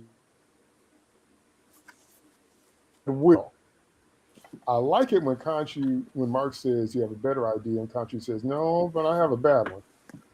So he's admitting going in, it's not really going to end well. But the problem I have, again, is that the hierarchy of the pantheon isn't always clear enough for me in terms of who's in charge or who's the most powerful, or there being a Zeus, or that might be I just missed it because I'm not as familiar with these gods, but it needs to come across more strongly on the screen. But I'm like, if you can do all that, I'm not trying to hear your noise about how there's other things you can't do if you got enough power to block out the sun, because that alone, see, if you can control the weather on any level, you can change the course of what humans are doing. So once you demonstrate you have that level of power, then everything you do ought to be commensurate with the fact that you can do stuff like that. In the scriptures, when Elijah first shows up in 1 Kings 17:1, he says to Ahab, it's not going to rain, it's not going to even be any dew until I say so. So when Moses comes out of Egypt with the Israelites and some of the Egyptians that defected, Moses opened the Red Sea. So when you can control weather, natural events, and stuff like that, you are at a different level, which is why in the comics, bringing back to comic world, I think Storm is underplayed. I think Weather Wizard is underplayed. I've always thought Thor was underplayed, because when you can do stuff like that, it's not a small thing. If you can take moisture out of the air, if you can stop rain, if you can stop it to the point of where there's no dew, if you can have thunderstorms, you know what it's like to be in a thunderstorm. What if that just keeps happening? See, psychologically, that can break you down. Okay. That's why I say it's fun to see Thor outside of the mortal world, where he can cut loose. Right. So that's when we see what Thor really does. So when they're coming together, What I'm saying is a nutshell is that the stakes didn't feel real to me. I like the idea of how it ends in terms of later on, and he said, this they're going to do this to me. I didn't like the idea how they seemed to be oblivious to what Harold was doing, and it was an actual trial where a point had to be proven. To see now, once again, this leads into how much knowledge do you have, and can the character rightly be labeled a god if their knowledge is so limited? How could you not know everything about the human that's trying to raise Ahmed?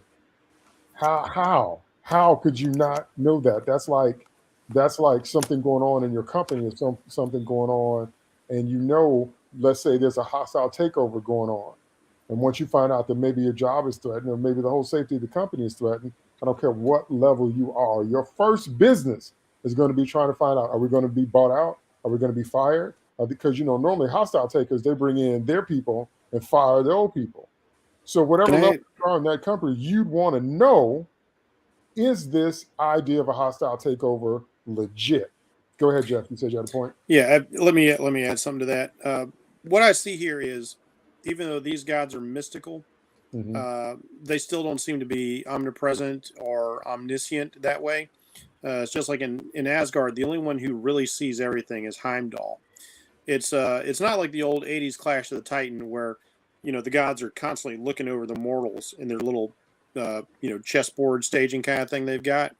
So they've set up a different sort of thing here. But I do agree to an extent that if you're going to do these mystical gods, they should be a little bit more aware, unless they are so far removed, as they said, they've removed themselves and they are really only functioning through their avatars. As a matter of fact, other than Ahmet later on and Khonshu, we don't see their godly forms on the mortal plane. So that might explain it. I do have one other contention though. That makes Moon Knight feel like it's not actually connected to the MCU, because if the Egyptian gods are so concerned about revealing their presence, but we just saw the Eternals, and there's a cosmic god, coming out of the earth, and we just had like half of the earth snapped away. We've seen some cosmic level stuff go down, so why are you guys worried about being exposed when everything's exposed? Right. Thanos the Mad Titan. That's right. And his population control ideas. I mean, there are other things that happen throughout the series as well, where you're like, when the whole physical reality starts reversing itself and doing all sorts of things, you think that all sorts of superheroes, gods, and whatever else is. Yeah, where's the current Avengers? Yeah, Right. within shouting distance are showing up in Egypt going, what the actual F is going on? Right. So- That's one of the conceits of the mythos of superhero lore, that global events are somehow localized to them. That's just right up there with Clark Kent's glasses and, Batman's gear being left at the scene of a crime, but nobody can trace it back to Bruce Wayne. Some of those tropes that we just accept the That's right, because the story. story doesn't work without them. Yeah. So that's another reason Spider-Man is so popular, because if a superhero was real, he'd be most like Spidey. Your life would be like that if you were 15 and you got powers in New York. Yeah. But anyway, so that's what I'm saying, and the whole idea that there's this other trial, and then we have to make this big grandiose gesture and all this different kind of stuff. And I'm like, because y'all talking like, you didn't know who Khonshu was. And they said, if this ever happened again, they imprison me in stone and blah, blah, blah, blah, blah. But I'm like, you got enough power, you got enough wit, you got enough, a whole bunch of stuff to where, they wouldn't catch you, or just a whole bunch of stuff. And so the whole trial itself feels disingenuous, unnecessary, and blurs the lines to what it means to, have God level power, if we're going to go with highly involved creatures or the mythological, whatever mythological definition that Gracie so rightly gave. That if we're going to go with any of that, I just have a hard time believing Khonshu shouldn't have to convince you what Harold is doing. You can't show yourself aware of other things that are going on and not be aware of him, especially since, once again, his powers are not defined and he keeps calling up jackals. Because if nothing else, whoever's the god over the underworld would know that this guy with his magic purple cane that he got from Kamala Khan is pulling jackals up out the ground and sending them after people in. How could you not know? you know, Zeus is always aware of what Hades is doing. Depending on how you write Hades, he got tricked into taking the underworld. He did not want to be the god of the underworld, but that was all that was left when they divided up around. So he's always had kind of, you know, a beef against Zeus, but they're both always aware of what the other one is doing. So you can't. Go ahead. I'll just throw this out there as well. Did anybody else find it weird? So we've got Osiris.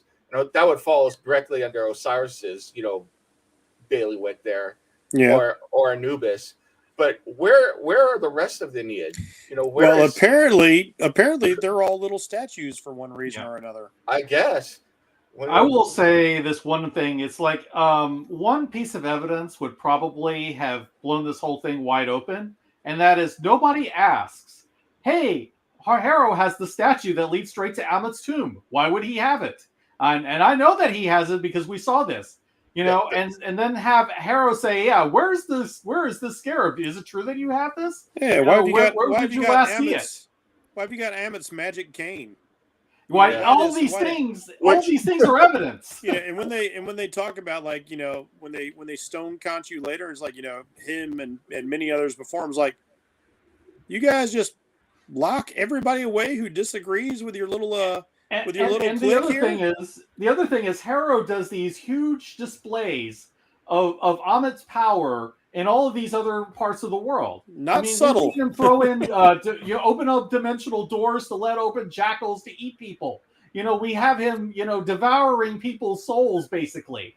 It's like, are you telling me that the Egyptian gods are like so blind and so oblivious that they can't detect him doing these things? I find that doubtful.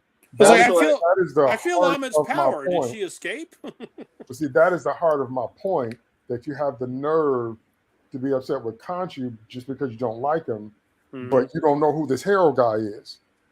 And then that's why I feel like all of this was just an excuse for them to go into whatever grievances they have with Khonshu, and they just don't really see Hero as a threat, or they just dismiss him as like a former avatar. You're immortal. You know, you're not going to do anything. Yeah, this scene was a plot contrivance. I think you're absolutely right. I think what's lacking here is what we usually hate, you know, in a lot of superhero shows, but it kind of was calling out for it here, which is we needed some good old, you know, Dawson's Creek / 90210 / teenage angsty drama between the gods and all their dirty laundry airing about, oh, you did this to me and I don't like it when you did this. You know, we needed a little bit of that, you know, Melrose Place going on.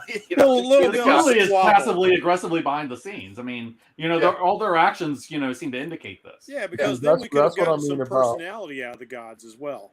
But see, that's what I mean about casting Khonshu in this light versus the way you introduced him, and then showing that he has the power to do weather-changing, world-changing events. And, you know, and he's like, well, you know, if you send a signal, you get a meaning, all different kind of stuff. And then in that same thing, Khonshu's got to prove that Hero is trying to raise Amen and that Hero's a bad player and all this different kind of stuff. And y'all don't find in his favor because his argument wasn't compelling enough. That whole thing, I just know. I think this kind of goes back to something you talk about a lot, DT, which is they were burning through story in this. They were burning to get all of this done in 6 episodes. I think if you give them 8 episodes and give them some time to explore the power dynamics and the relationships between the gods and stuff, we get a lot of this. But they had to burn through all of this to get to the end of this arc. Every Disney Plus Marvel show has had the same problem, which is that the 6-episode format means that they're not exploring the things that they should be exploring in the time that they have. It's always compressed and things are left out, and you know, and bad time management and all the rest of it. And then we still have no idea why Khonshu was banished in the first place. So as far as I can see, even though Khonshu's a bit of a jerk, I still don't see what he did that deserved that. Also add one thing. You know, you're trusting these gods to judge humanity when they can't even judge themselves in a fair and appropriate way. Okay, now, Steve, that point you just made about how the Marvel characters are smushed, for lack of a better word, truncated, you know, like a difference between a WAV file and an MP3 file. You got to take some frequencies out to make it smaller. It's going to come up again later, so I'm glad you brought that up because I'm going to bring that out with a certain character But basically, my feeling after this trial was Conchi was Medea goes to Egypt. And I don't want I don't want to feel that way about it because that's what it felt like to me. We're having a family reunion, but here come that cousin. You know that cousin we don't like y'all. So what we gonna do? Well, you don't get no cornbread and chicken because you do every time you come to. I was like, y'all, please shut up. Anyway, go ahead, Nims.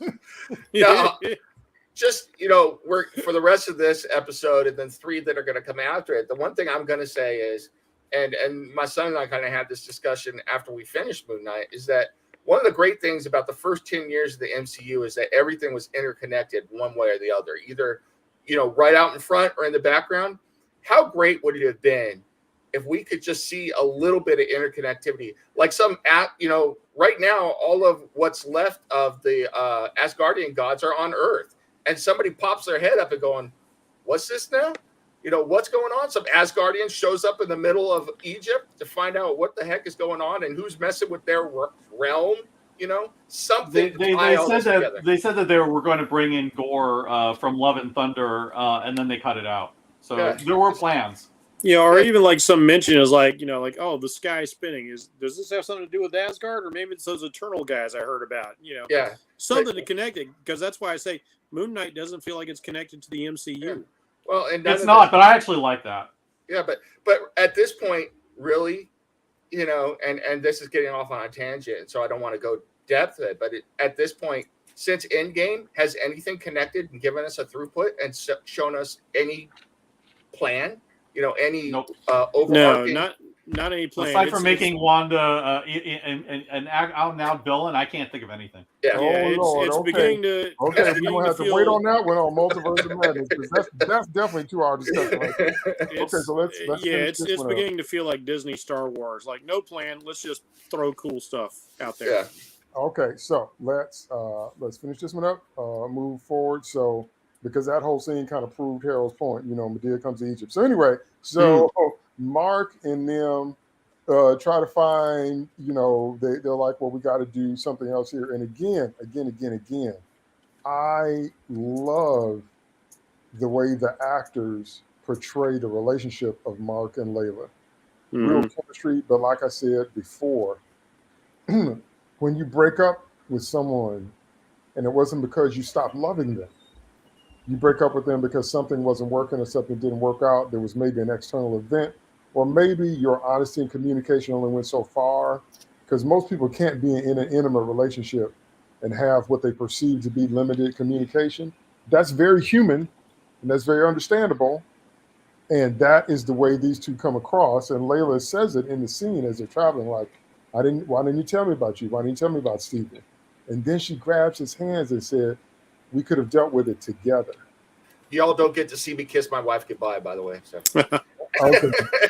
So I can't tell you how many times in my life, and I know it's common to people, where sometimes there are times where you're dealing with stuff and maybe you take a solo approach, and the people that love you tell you, you didn't have to deal with that by yourself.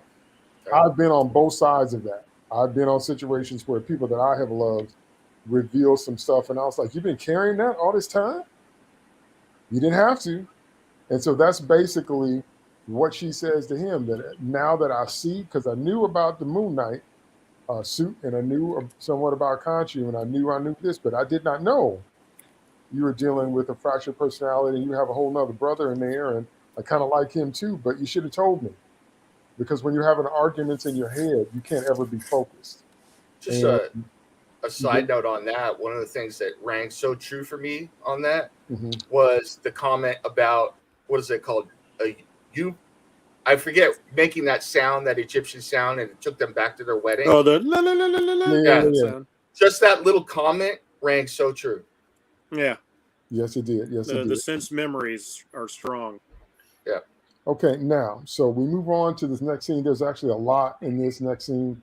So I'll just hit some points for me, and then I'll turn it over to you guys, because there's a lot that happens here. So I'll just have to hit some of the high points. So there's that as they transition to the next thing. the whole idea that Layla knows somebody that might be able to help us, I think, is interesting because we could have met him from the jump. Might have saved a lot of time and trouble if you got a sarcophagus with the answers if you knew that. But yeah, anyway, I'll give you that one. So Layla gets over into the realm of Anton Mogart. Now, I'm going to read something to you about in the Marvel Universe, he is known as the Midnight Man. Mhm. Okay. And he steals great works of art. And he's like Catwoman, except on a global scale. And he does it just to own them, not necessarily for the money. And then he has a fight with Moon Knight. And then what happens to him is the same thing that happened to that goon in RoboCop. He falls, but kind of that the Joker. He falls into a vat of chemicals and gets disfigured, and so he gets bitter against Moon Knight, and then he gets insane, and then he starts collecting trash instead of treasure, and then he has a kid, and then he tracks the kid down and he trains him, but he asks him not to turn to a life of crime, but of course he does, and then he dies and all that. So you don't get any of that from this portrayal. So I just wanted to bring that to the episode to point that out. Also want to point out there's a real life tragic factor to the Anton Mogart character because the actor that played him, Gaspard Ulliel, I hope I'm saying that right, got killed January 19th of this year. Oh man. And most untimely death. And so it's sad to see, his last role on screen and he's no longer with us. And as soon as I saw the character, as soon as I saw the actor, I said, that is Remy LeBeau. That is Gambit. And so I would have loved. Oh man, he would have been good. I would have loved to see him play that role because that is Remy down to the eyes, down to even the red eyes. You can believe that with everything. I'm like, that's Gambit. And so to find out that he died, I was like, oh. So it's kind of heartbreaking to see this whole scene, knowing the real life thing that's going on behind the scenes. But in terms of how the story develops, another conceit of the mythos is that we always have to give them a couple of Scooby-Doo scenes. There's no superhero show you watch that don't have no Scooby-Doo scenes. Because what I mean by that is in Scooby-Doo, they make both intuitive leaps and deductive leaps, and they're always right. And they're always right the first time. And so same thing happens here. And okay, there's that. Now we get into the second fight. And everything that happens in this second fight, except him taking his mask off, I'll get to that, is why we wanted to watch a Moon Knight show. Was a thing of beauty. And everybody knows that the rule with TV and movies, anything that is live based is show don't tell. But even in your books, you got to start your reader off into action, then in exposition as you go. That's what makes Terminator so great. Terminator starts you with the action, with both the antagonist and protagonist showing up in the time bubbles. In the first Terminator, you don't know what's going on. And James Cameron used a technique of Reese explaining on the run. Mm-hmm. The threat of the Terminator is always there as he's trying to pull Sarah into what's really happening. It's brilliant. And so best exposition ever. And so in this kind of thing going on, we finally see what Moon Knight can really do. And one of my favorite portions of that is the healing armor, because he is thrice stabbed and he's got javelins through him like a shish kebab. and he comes back from it and he beats everybody that's fighting. And this is what happens. And then, Layla says that, you got to let Steven out to help me decipher the hieroglyphics. But Steven is talking trash now. And, you're talking trash and, you're 4'11" and you fight somebody 6'2", but you're talking trash. Okay. Right. So he comes out for a second. He's Mr. Knight and all this. And he's like, oh, Mark, take over the body. I was like, really, genius? Really? But anyway, so, he does that. Steve talks about it. He does the crescent cape flying. That's the coolest thing ever. The only thing cooler is Batman with his cape, because, Batman's cape is a cheat. It's always expandable or contractible as the story needs for it to be. Because when sometimes it's floral length and then sometimes it's knee length. But whatever. but we just accept that. So he does the crescent thing. He does the martial arts. He shows the healing capabilities because Khonshu talked about earlier about how you wouldn't get that far without my armor. So I mean, I just liked so much of everything that's happened. The only one thing, and I'm being nitpicky, that I didn't like is him taking his mask off because that wasn't necessary. I know that actors need to do that because the biggest trope of that is, of course, Tobey Maguire in the first Spider-Man, because all he did was this, and we were like, dude. Oh, by the third Keep Spider-Man, your damn mask on. Right, and then the second one, he's just Doc Ock, Mary Jane, everybody. I'm Peter Parker, really. So, but anyway, so that was the only thing I was like in the middle of a fight. Why is that necessary? Why? And so we see Layla hold her own, but we see the threat being real, and we see that she can fight, but also she can be taken out. Once again, I have to compliment how real that fight felt, where you show me this woman's fighting prowess, but at the same time, the danger is real. She's not invincible. She doesn't parry every blow. She can't, come back from every blow. And see, if you know how to hit somebody, if you crack somebody really good in the nose or the temple, if you don't kill them, you'll disorient them so bad until they can't come back. Boxers do that all the time. Now, So when I was saying earlier that like what she does is earned, Mhm. this is why I was talking about it. I wasn't talking about the last episode. I was talking about this fight scene in particular. She fights like a very proficient woman fighter against a male fighter who can overpower her, and so she has to find other ways to win, and she does it effectively. That's why I liked her fight scene so much. So again, this to me is the pinnacle, is the peak of not just this episode, but perhaps the series. This is the warehouse scene of Moon Knight, as far as I'm concerned. So Batman versus Superman, the Batman warehouse scene, which was just a thing of brilliance as far as I'm concerned.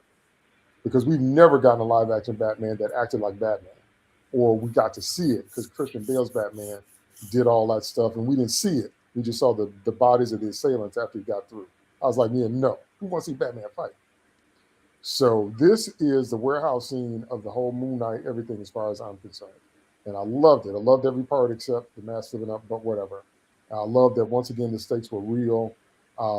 I felt like when the black guy comes in against Layla, there's a greater threat level there. The whole male-female thing. Like, I'm not just gonna hurt you. I'm not just have my way with you. And she was like, so like Nemesis said, she had to be real with that, because if you lose this fight, there might be some other results as that, and that makes the stakes real.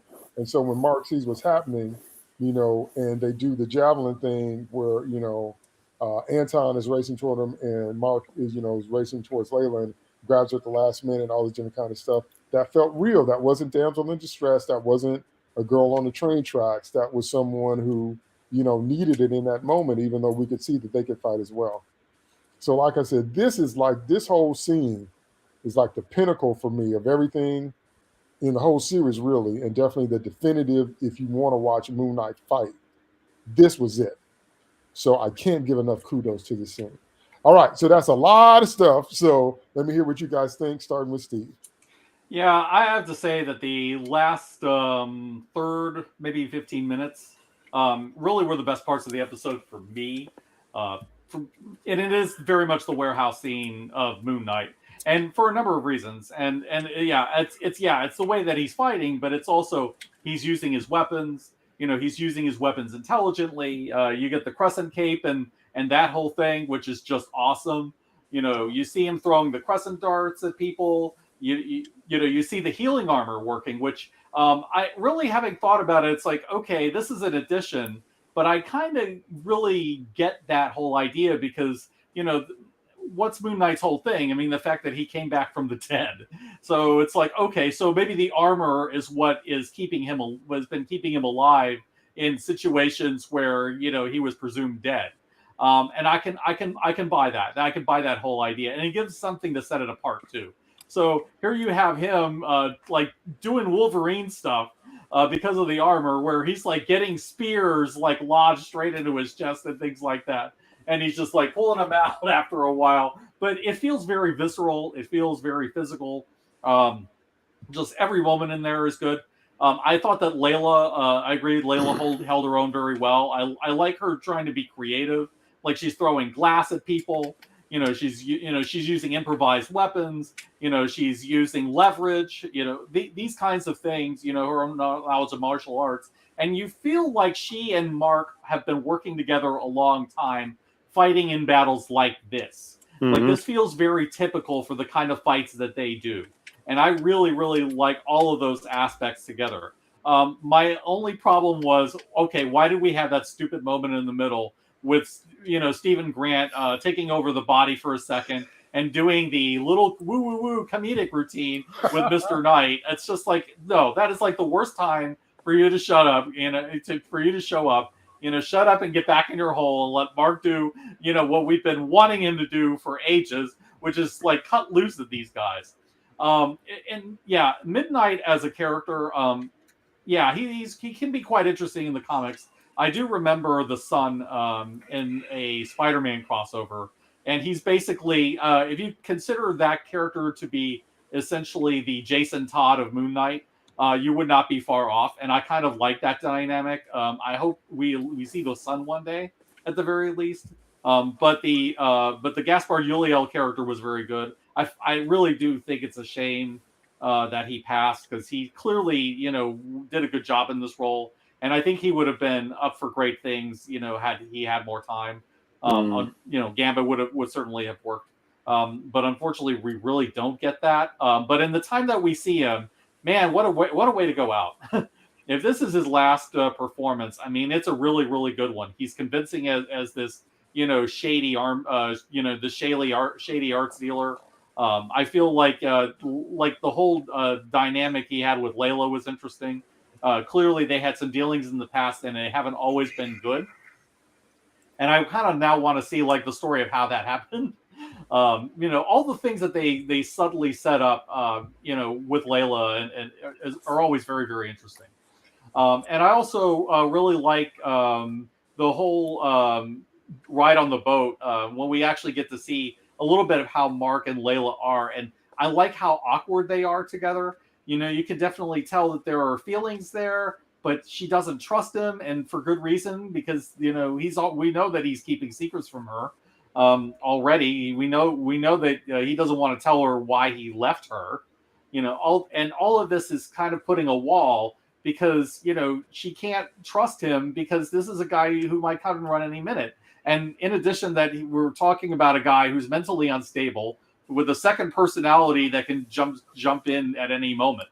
All of this makes their relationship very complicated, and it's very interesting. And yet, at the right moments, she comes through for him, and vice versa. They come through for each other. They forget all of their issues at the right time, and then they remember why they're a team. And I really like that. So yeah, these last 15 minutes, with the exception of Stephen Grant, being Stephen Grant and being annoying and intrusive. Aside from that, I really, really loved this whole part of the episode. It was great. It's like action, action, action, action, action. Don Knotts. Action, action, action. Yeah, but, that's so appropriate. But so keying off what Steve just said, in that boat scene, I was like, because once again, it's the stuff you don't say.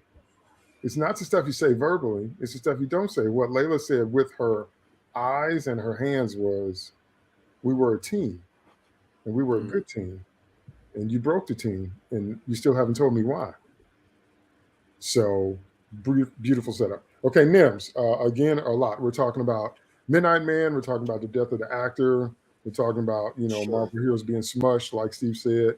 And we're talking about probably the best action scene we've seen in a while. Well, first of all, I got to say with the Don Knotts thing, it makes me laugh. And now I'm thinking of the Moon Knight and Mr. Chicken. So that's a good Moon Knight and Mr. Knight. That's a classic. That's a classic. It's accurate. Yeah, you know what?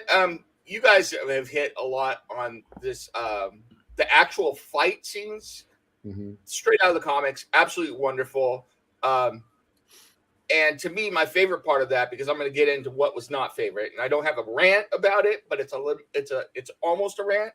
But I do want to say my favorite part about this whole thing, I don't know that this is historically accurate, that it actually happened, but it sure made sense to me that people with spears could brutally pin someone's hands and legs down with thrusts like that and not kill them, to hold them for someone else to deliver a coup de grace or to judge them or whatever else as a technique.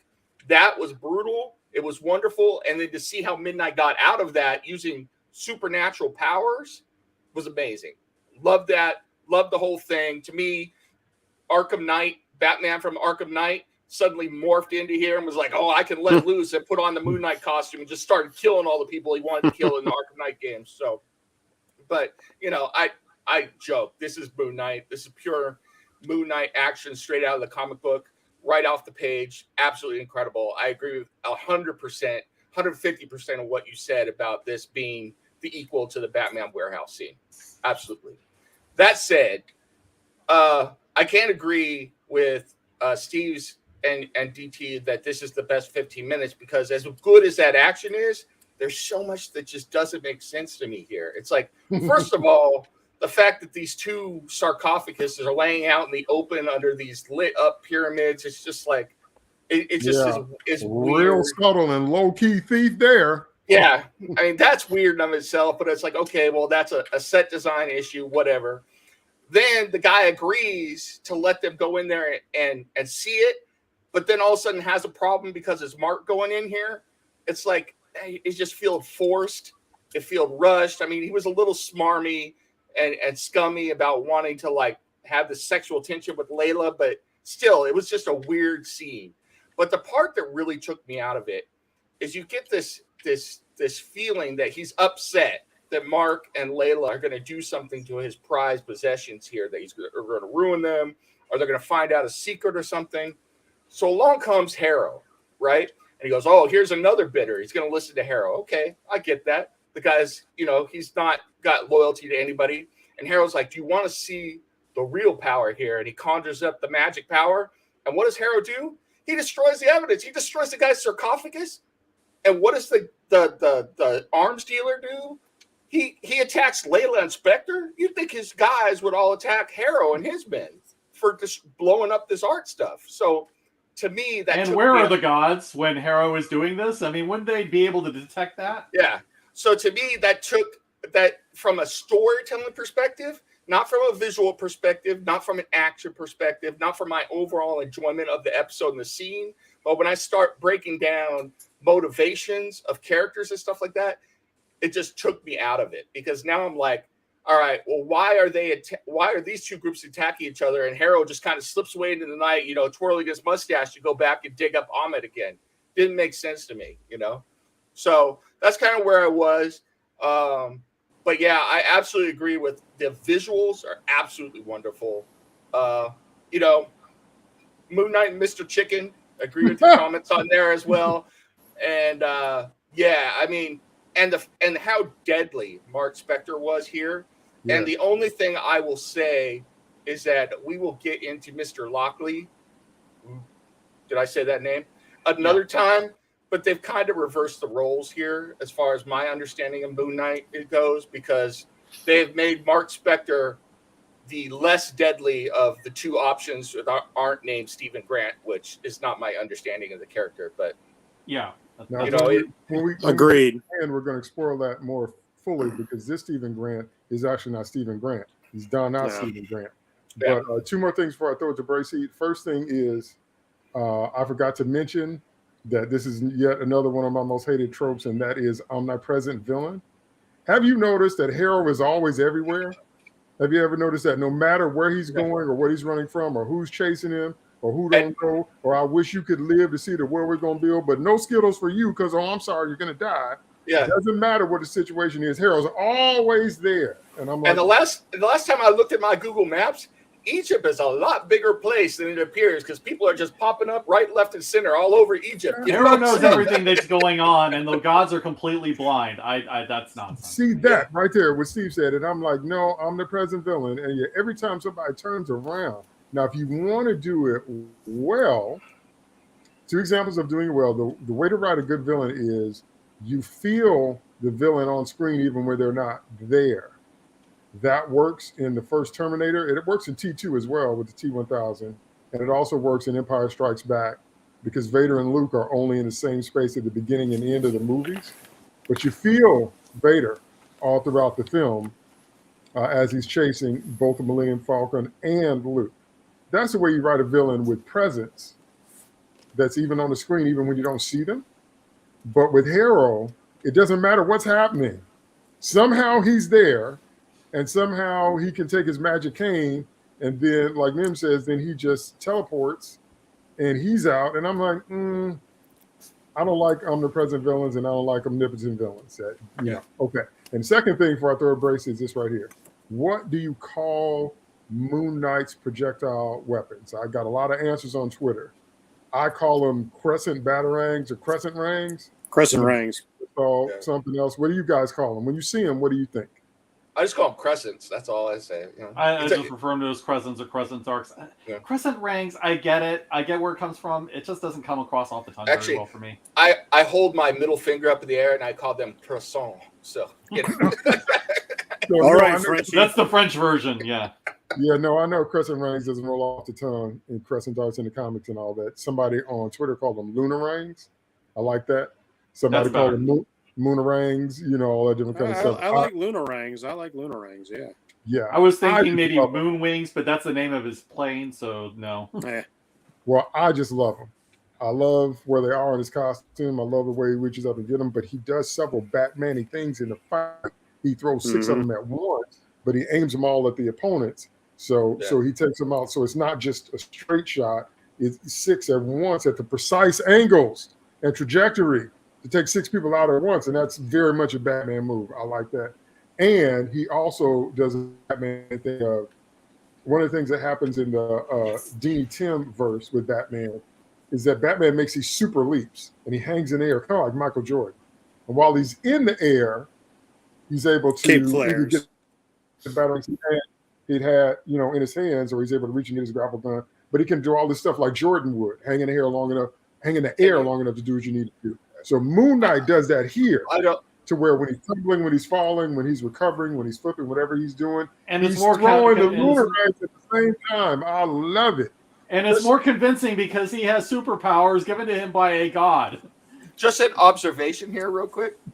How more cool would convincing it be if Marvel and DC were still doing crossovers to get a Moon Knight and Damian Wayne as Robin comic where the two of them were doing something, you know, like to avenge Ra's al Ghul or something, you know, with Khonshu and everything, or finding, oh my lord, can you imagine it? Or Nightwing and I still Moon want Knight. Black Adam and Moon Knight. That sounds awesome. And Hawkman. We need Hawkman in there. Or maybe like a Black Adam way back in Kahndaq, like thousands of years ago, with like the first Moon Knight. All of that works because this Pantheon of Gods would know Teth Adam. They would know Black Adam for sure. They would know the Wizard Shazam. They would have to. Yeah. So Nim shouldn't tease all that good geeky goodness because we're most likely not going to see that. But Moon Knight and Damian, or Moon Knight and Grayson will be just as good as he is, except Grayson's laughing and Grayson's human, and he's that good. But anyway, go ahead, Bracy. Thoughts on this whole, because this is a whole bunch of stuff that happens. All right, I'll try to be brief then. First thing, the scene on the boat. I like very much, which is a continuation of the scene on the car. And we get to see some good moments between Mark and Layla. We see the relationship, and we see the pain from the relationship. And I can tell you, as somebody who, my wife worked long and hard at opening me up before we got married, because I was one of those guys who repressed a lot of things. I held a lot of stuff in. And she kind of pulled the Layla on me. It's like, you know, you're going to have to talk about stuff to me. I'm going to be here forever. And, you know, it took a while, but I came around. And so like that little scene kind of hit me in a special place. So I really like that. And again, these two actors play so doggone well off each other. It feels authentic. It feels genuine. I feel like I'm seeing a real relationship. They just have tremendous chemistry. When we get to the part with, can't remember his name from the show, but our art thief here. Anton. What's his name? Anton. Mobart? Every time you say it, like it clips out. Oh, Anton Anton. Mogart. Mogart. When we get to Mogart, there's a missed opportunity. I was actually disappointed. So our first view of him is he's riding around and he's just touching lances with the other guys. And, he's like, oh, is he playing like a polo game? It's like, oh, no, he gets trained by the best. It's like, well, let's see that. Show me he's a threat. Let's see him like spearing 3 targets in one throw. Let's see him doing something cool. But no, they just ride around touching lances. What a letdown that was. Because the rest of his scenes are pretty doggone great. The actor is charismatic and menacing and charming. Everything you want out of like a Bond villain kind of guy, which is what he feels like here.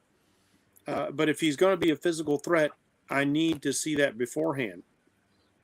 Because when Moon Knight takes him out really easily in the end, I was like, yeah, he should have taken him out easily. I didn't see anything special out of him. So they really missed an opportunity to feel like he had a chance. Because you need to give him something. Moon Knight is wearing this suit that gives him supernatural powers. He's fairly invulnerable, it seems. He can take bullets. He can take puncture wounds. And he's got superhuman strength. So I need to know that this guy has a chance. Otherwise, it's pointless. It can't just, because when it comes into Anton's turn, he's the last guy on the field. All the other men have been beat. So it's not a numbers game. It's not, can Moon Knight overcome all these guys before his healing armor fails on him? So I need to know something about him that's going to make him feel like a threat, because by the time we get to him in the fight, it's like, yeah, this guy's toast. The only thing he had going for him was trying to stab Layla first. That's the only real threat he had. And so that's what they went for. And it's too bad, because I think they could have made him seem a lot more dangerous than they did. So that was a little bit disappointing. When we get to the fight itself, since you guys really touched on all the Steven, the MacGuffin, and all that sort of thing, the fight itself was a lot of fun. I predicted, like, when Moon Knight takes off, it's going to look a lot like the BVS super fight in the warehouse. Wasn't disappointed in that respect, although I do think the Batman fight was better. I think they still did a good job here. We got to see what it looks like when somebody with super strength is fighting people who do not have super strength. And it is a mess for anybody who doesn't have super strength. I love how, like, when she asked for, can you distract him? Oh, yeah. And he runs straight through a fence. He doesn't leap the fence. He's not cool like that. He just runs straight through the fence. It doesn't even slow him down. The wood just splinters. Of course, we get the classic crescent moon cape unfolding. 3 most distinctive capes in comics are Batman, Moon Knight, and Spawn. Batman's because it does things that no other cape does, Right. For convenience sake, but it always looks cool opening up. Moon Knight's because it flares out into a crescent, which again is just as impossible as what a lot of Batman cape stuff does, but looks stinking cool. And Spawn, the only cape that is legit, because it's a magic living symbiote cape, and so it can be 50 meters long when he needs it to be, or it can be like right here at his ankles when he needs it to be. It can wrap up people. It can look any kind of cool way McFarlane wants it to look, because it's a magic cape. So yeah, let's go there. Doctor Strange's cape can do that too. Yep. I've never seen it elongate. It's just the way McFarlane draws things. Yeah, he even did that with Batman's cape. He'd draw Batman's cape like it was 20 feet long. He's like, how's he walking in that, man? Come on, he's catching on everything. Well, it's like DT said, and then suddenly it shrinks back up. Yeah, I mean, Yeah, it does that. And It it's does that. needling. It's kind of funny because in the very first Batman film, they actually had a few different capes, and they had a short cape so that Michael Keaton could sit in the Batmobile without tripping himself up. I have seen stuff like images that. in the Batman comics and in the games too, where Batman is drawn sitting on top of a steeple, and his cape is covering the whole steeple of an entire building. So, but it's like how does he not trip over himself? Yeah, there was a Twitter discussion that was kind of interesting. Like, there were people saying like, "Oh, I hate it when Wolverine's claws look like they're 3 feet long coming out because they should only be as long as his forearm." Yeah. I said that. And then somebody said like, why do we not like this? And they had Wolverine with the 3 foot claws, but we're okay with this. And it had Batman with a cape just spreading out all over everything. I was like, yeah, it's true. I'll forgive that cape a lot more than them claws. But getting back on topic, you guys really covered all the major things. We get to see Moon Knight fighting basically the way we always dream of seeing Batman fight. He's throwing crescents everywhere and hitting multiple targets. He's doing the acrobatics. He's got the overwhelming strength and agility. It just looks great. Oh, man, when he crunched that guy's knee with super strength, it's like, oh, that guy's never walking again. And, he does cool things. I like the choreography that he doesn't fight the same way Mark Spector does. And I appreciate that they take the time to develop that he fights in his own particular style because he has a physicality no mortal man can match. And it looks terrific. I'm not going to get into like Steven's little aside there. But I was struck by something because the look of the costume. When he got shot, I got the best look of the cape I've had yet because they kind of closed in on it when Layla's right there with him. I noticed the cape is linen, and then all of his costume looks like linen. It has the texture of linen, like mummy wrappings. It all has that look. It's always mummy wrappings. In a later episode, when we see the armor form on him, it forms like first a complete kind of mummy wrapping before it starts forming the over pieces, and the shin guards, the arm guards, things like that. And I love this detail so much. I love it so much that this, in a world where we've gotten used to seeing superhero costumes that appear to be made out of rubber or Kevlar or spandex, I love this guy's costume. Looks so archaic and fits the mythology and the setting of what he's got going on. And more than that, I flash back to my old monster movies, both Universal and Hammer, of the Mummy. I'm wondering, like, they call it healing armor, but image-wise, when I see Moon Knight getting pierced by lances, it reminds me of the Mummy getting run through by fireplace pokers and pitchforks and other things, because it's just a husk of a body underneath all these wrappings, but it's supernaturally powered. And I don't think that was intentional. But my geek mind latched onto that, and I just loved it. It just added to the effect of this is a supernatural being for me and not a superhero. That's actually really well said because the contrast makes a difference. And I also love your comment about how Moon Knight markedly fights different than Mark Spector. That's brilliant as well. And it takes a lot of effort to do that, to pull that off. Yeah, they did not get lazy with it. Yeah, no, I agree with that completely. That's a really good point. I'm actually going to watch it again with that in mind. Next time I watch this, I'm going to try to pay attention to the differences a little bit more, because Moon Knight normally does a double fist guard, and Mark very clearly did a one-handed guard most of the time. So that's a really good observation. Okay, now we're going to move into the climactic scene, but before we do, I once again have to dip over into omnipotent, omnipresent, omniscient villain, and I have to say what I would say in a real life situation. So he comes in and, Khonshu, you're getting desperate, old bird, and he's doing this because Khonshu is, he's going to use you like he used me, and I'm the jilted lover, and I'm the shell that he used and threw away. Okay. But Layla, you're running because you think that the more distance you put between yourself and your past, it'll make the pain of your father's death go away, but it won't. And Mark, because you have a husband that doesn't tell you the truth. And Mark, you're afraid to tell her the truth because you know that if you do, she'll see you the way you see yourself, as unworthy of love. And you know what I said while he was saying all that? I said, why are you listening to the villain? That is such a trope that happens so often. I will say I like that Mark immediately say, hey, he's trying to get in your head. Don't worry about it. Yeah, That's the right answer right there. Right. But I'm saying while he's talking, I'm like, why does this man get 3 seconds of airtime in your presence? What has he done since you met him but, judge people and hurt you and be bitter against Khonshu, and now he's trying to get in your relationship? See, that's the wrong place to go with me. You walk up talking about me and my wife or me and my ex, you get auto shut down. You get immediate shutdown. I'm like, why y'all listening to what this man has to say? And he's like, and Layla, what does she do? She looks at him like, Mark, is the villain right? Is the villain giving me some inside information? I might have to think about this and readjust my attitude to it. I'm like, why y'all listening to the bad guy?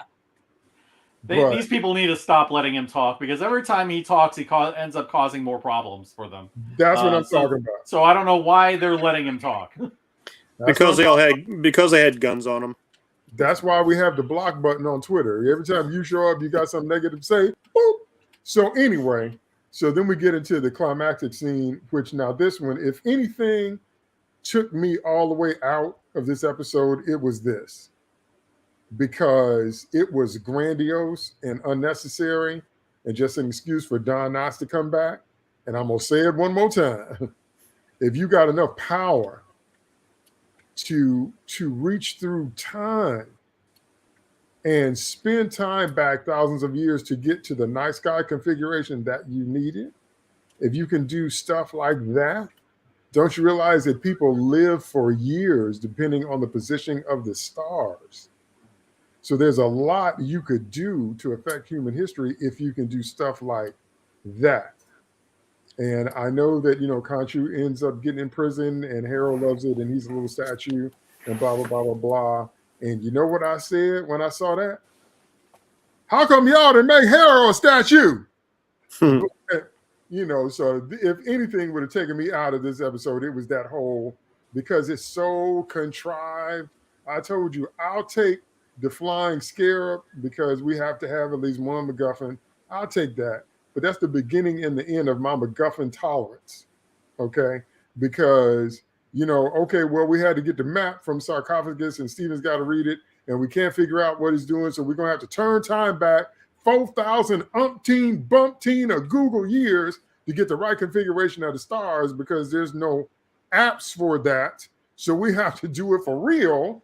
And then, they put me back in a little statue, and now I'm stoned now. And when they imprison me, tell Mark to free me. And I'm like, you got how? I'm like, if you got that kind of power, dude, you could have Nightcrawler. You could have just bamf. You could have just teleported. You could have gone to another dimension. You could have gone to the moon. You could have done a whole bunch of stuff and said, y'all ain't putting me back in no statue. How about that? But instead, it's like, and then once again, Harold's still walking around. I'm like, y'all not imprisoning him.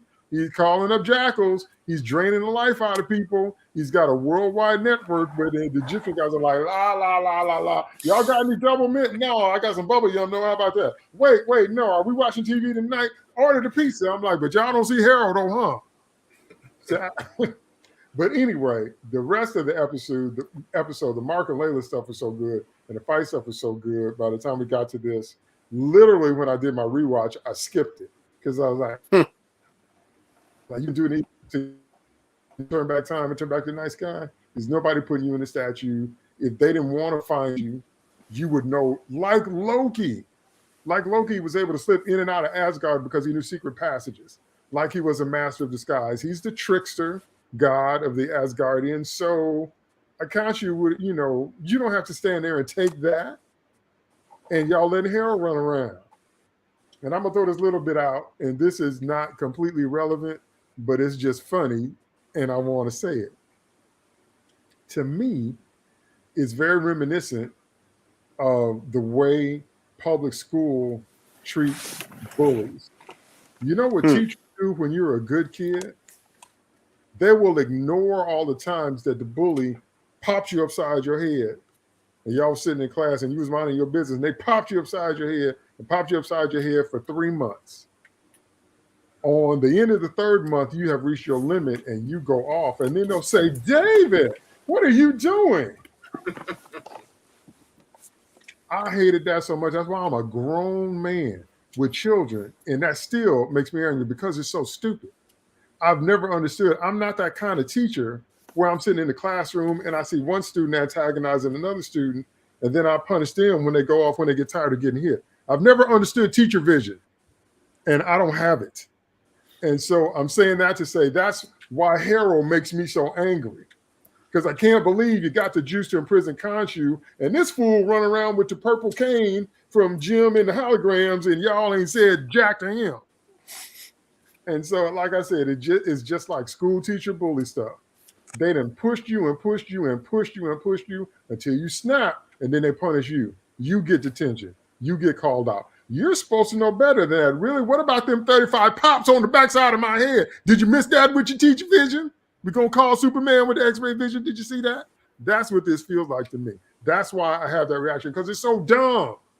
It's so dumb. I need a new word for dumb. But anyway, I just had to throw a little mini rant in there. So let me hear your thoughts on this final scene with turning back time, and it's the Wheel of Fortune with Pat and Vanna, and we're gonna spin the stars until we get the right night, because I don't have no apps on my smartphone.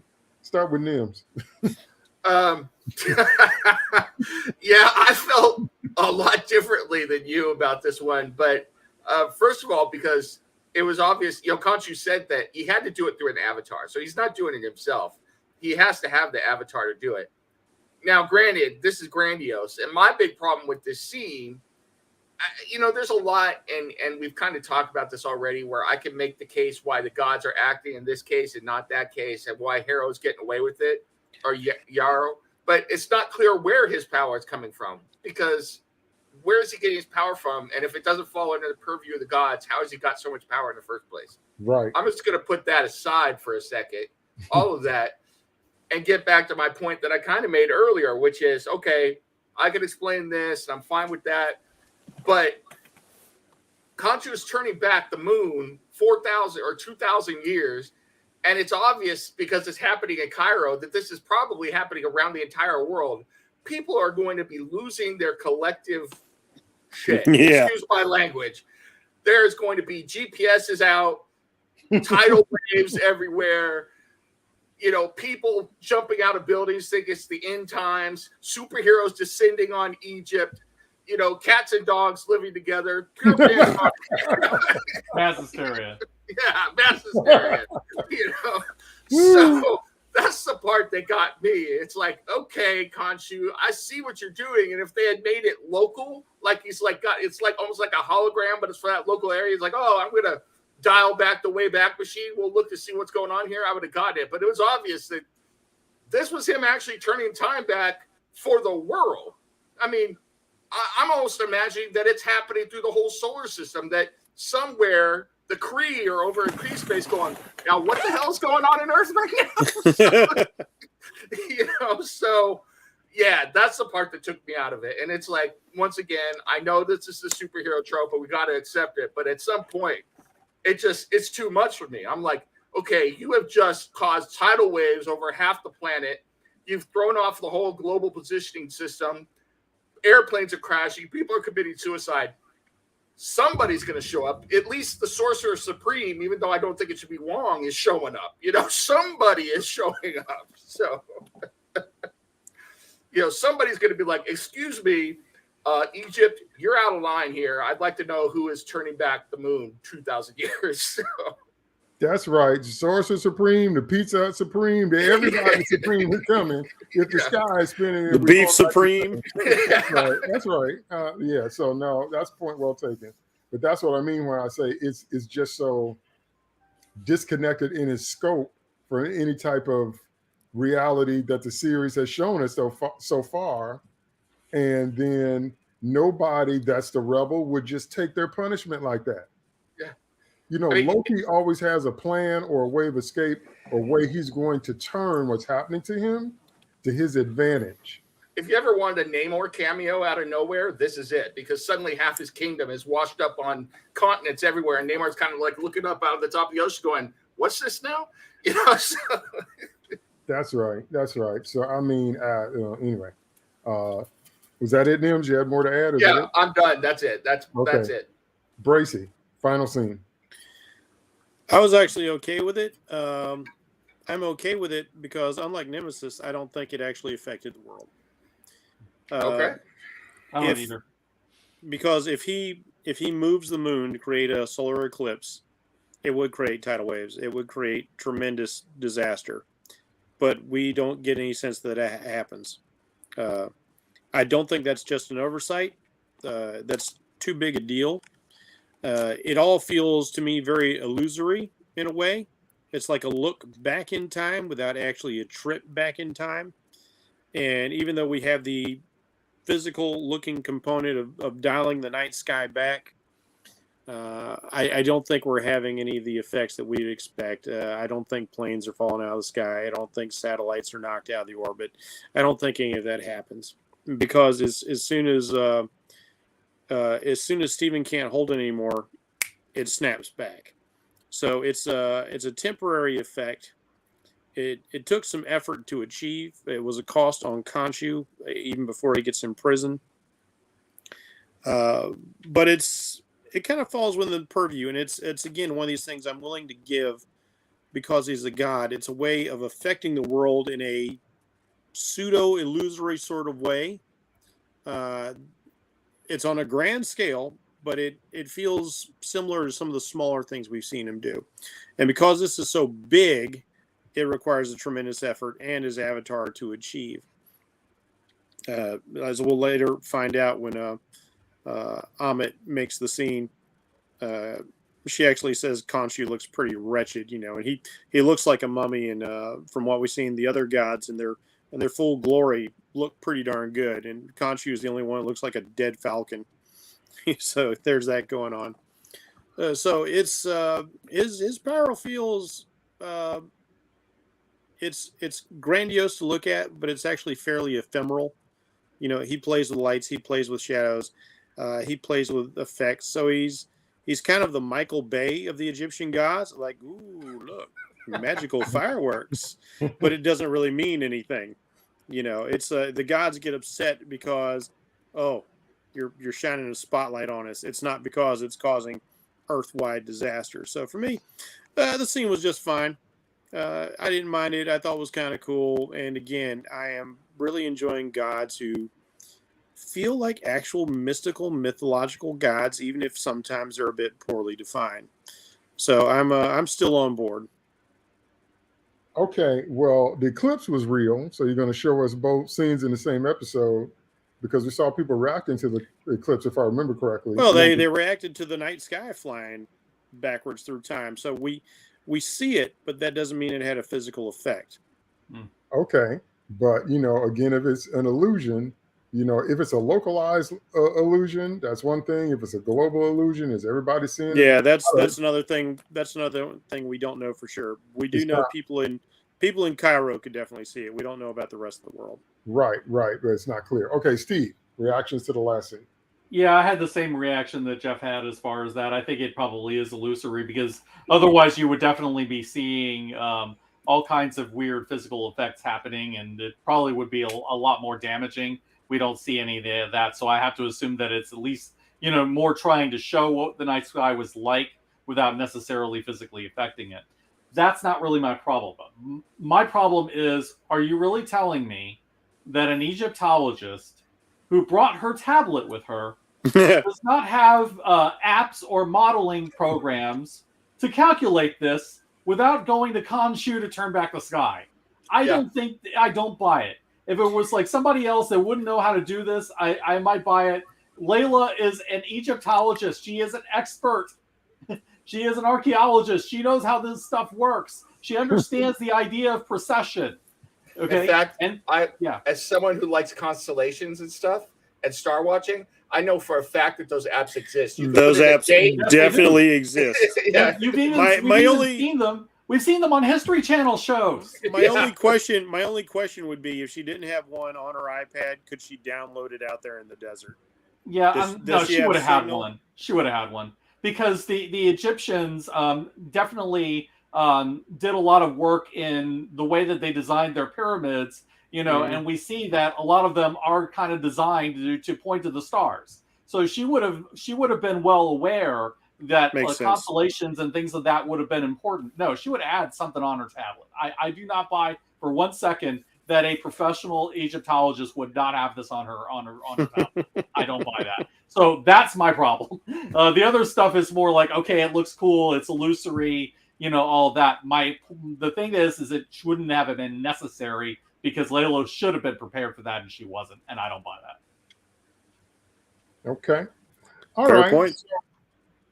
So all in all, I think it was definitely a good ep.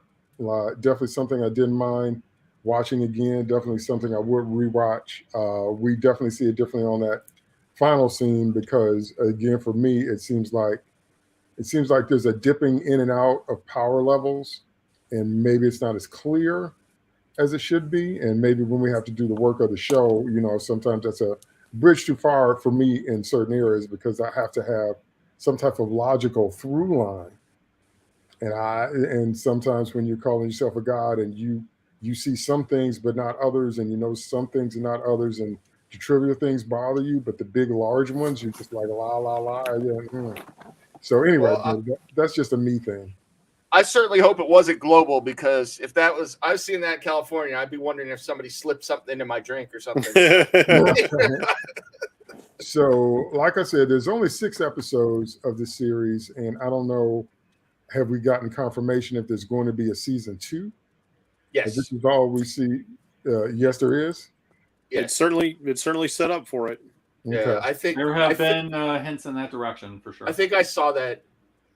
Actually, I made me think of something else, but yeah, it sure sounds like there's going to be a season 2. So Good. Yeah, so we've only got 3 more episodes to go. So, like I said, this episode is a peak episode and the turning episode in a lot of ways. And like I said 2 or 3 times now, everything that you need to know about how it ends is here. So if you watch this episode or you watch this series, pay attention to detail from start to finish. And I mean, even little details that happen in this episode, because everything in this episode is foreshadowing. None of it. And I have to applaud the writing. I have to applaud the casting. I have to applaud the direction and the action. I have to applaud the lighting. I have to applaud the costumes. I have to applaud the music. And so for the little, tips and dips there where they don't quite get A's in every category, it still does so many things really, really well. And it's still so far very, very enjoyable. And like I said, my standard, again, y'all that follow me on Twitter, you know this, my standard is always repeat watchability. Do I want to watch it again? Because that's where you get your DVD sales. That's when you're so into it, you want to get the extras and go behind the scenes. That's when you want to freeze frame and study. You're into it. Mm-hmm. But when you have content that you're putting out that's a one and done, then that means it's just just a big meh. And so I don't get the meh vibe from Moon Knight. I want to see more of everybody in it. And so even though, I want to see Harold get beat within an inch of his life and his teeth knocked out, but, he's a villain, so that's what you get. So, but I'm really enjoying it so far. Can't wait to discuss the remaining 3 episodes with the crew. And you guys are going to be surprised at how we all react at the end. Because we are in many different places. It'll be funny if that changes. I even watched something that pushed me further down a path I wasn't fully on. So before I watched this particular video, I was about 20% there. After watching this video, I'm about 80% there because of what this video pointed out. So this finale discussion, when we get to it, is going to be an interesting thing. So can't wait for it to happen. So I want to thank my co-host. Thank you so much, Nims. Oh, no problem. And I am definitely looking forward to talking about 6. And I'm just going to throw this out there. I'm laying down the gauntlet on 5. I think episode 5 may be one of the best episodes of a superhero television show ever. So that's all I got to say. Thank you so much, Bracy. Pleasure to be here. Looking forward to coming back and discussing the next phase of the moon. Ooh. Thank you so much, Steve. Yeah, I really enjoyed watching this show, and overall, I mean, even with their criticism, I mean, there's still a lot more good than bad. Oscar Isaac is so good in this. I like Layla a lot as a character. I think between Mark and Layla, and just watching them, doing Indiana Jones type of stuff, I would be entertained for a long time. So we'll see whether or not the final episodes match up with that. And one thing I will say right before we bow out is that one of the things that we're always dealing with as professional geeks is book-to-screen translation. Now, contrary to popular belief, we understand, people that are deep into comics understand that you can't translate everything from the comics into live action because it just won't translate. And that's not a problem. And so many times we get accused of being comic purists with that kind of thing. But if you want to enjoy a live action show, there's some stuff you're just going to have to let go because it's not going to make it from 2D to 3D. That's just a physical, logistical, real world kind of thing. So the four of us are definitely not obsessed with absolute adherence to everything that the comics do. What we like as a team is if you're going to make a change, make it well and make it count. And change what you need to change. You don't just change powers on characters randomly for no reason. Right. Now that's the difference between a good book to screen translation and the overused word of today, subversion. But subversion is change for change's sake. That's what Steve just said. We don't need change for change's sake. For what? But, so the whole twist on Steven, we'll talk about that more when we're through with everything. So anyway, I just want our watching audience, our viewing audience to keep that in mind. If you're approaching it as a layperson and you don't know anything about the comics, it's still really enjoyable. It's still really fun to watch. And if you know, as much as possible about the comics, you can see some of the changes that you made. But in this episode in particular, they give us enough of Moon Knight, the real Moon Knight, the reason we're watching, to make us want to see how it plays out. And that's always a good sign. All right, that's it for this episode. Thank you so much for watching. Those that watch live, thank you for so much that are watching on the YouTube replay. Don't forget to check out United Capes Podcast Network, where we have much more content. We have retro shows. We have interviews with creators. We have something for everybody that are into these geek story worlds. And me and this crew will see you next time on the next episode of Sloppy Spoilers. See you later, everyone.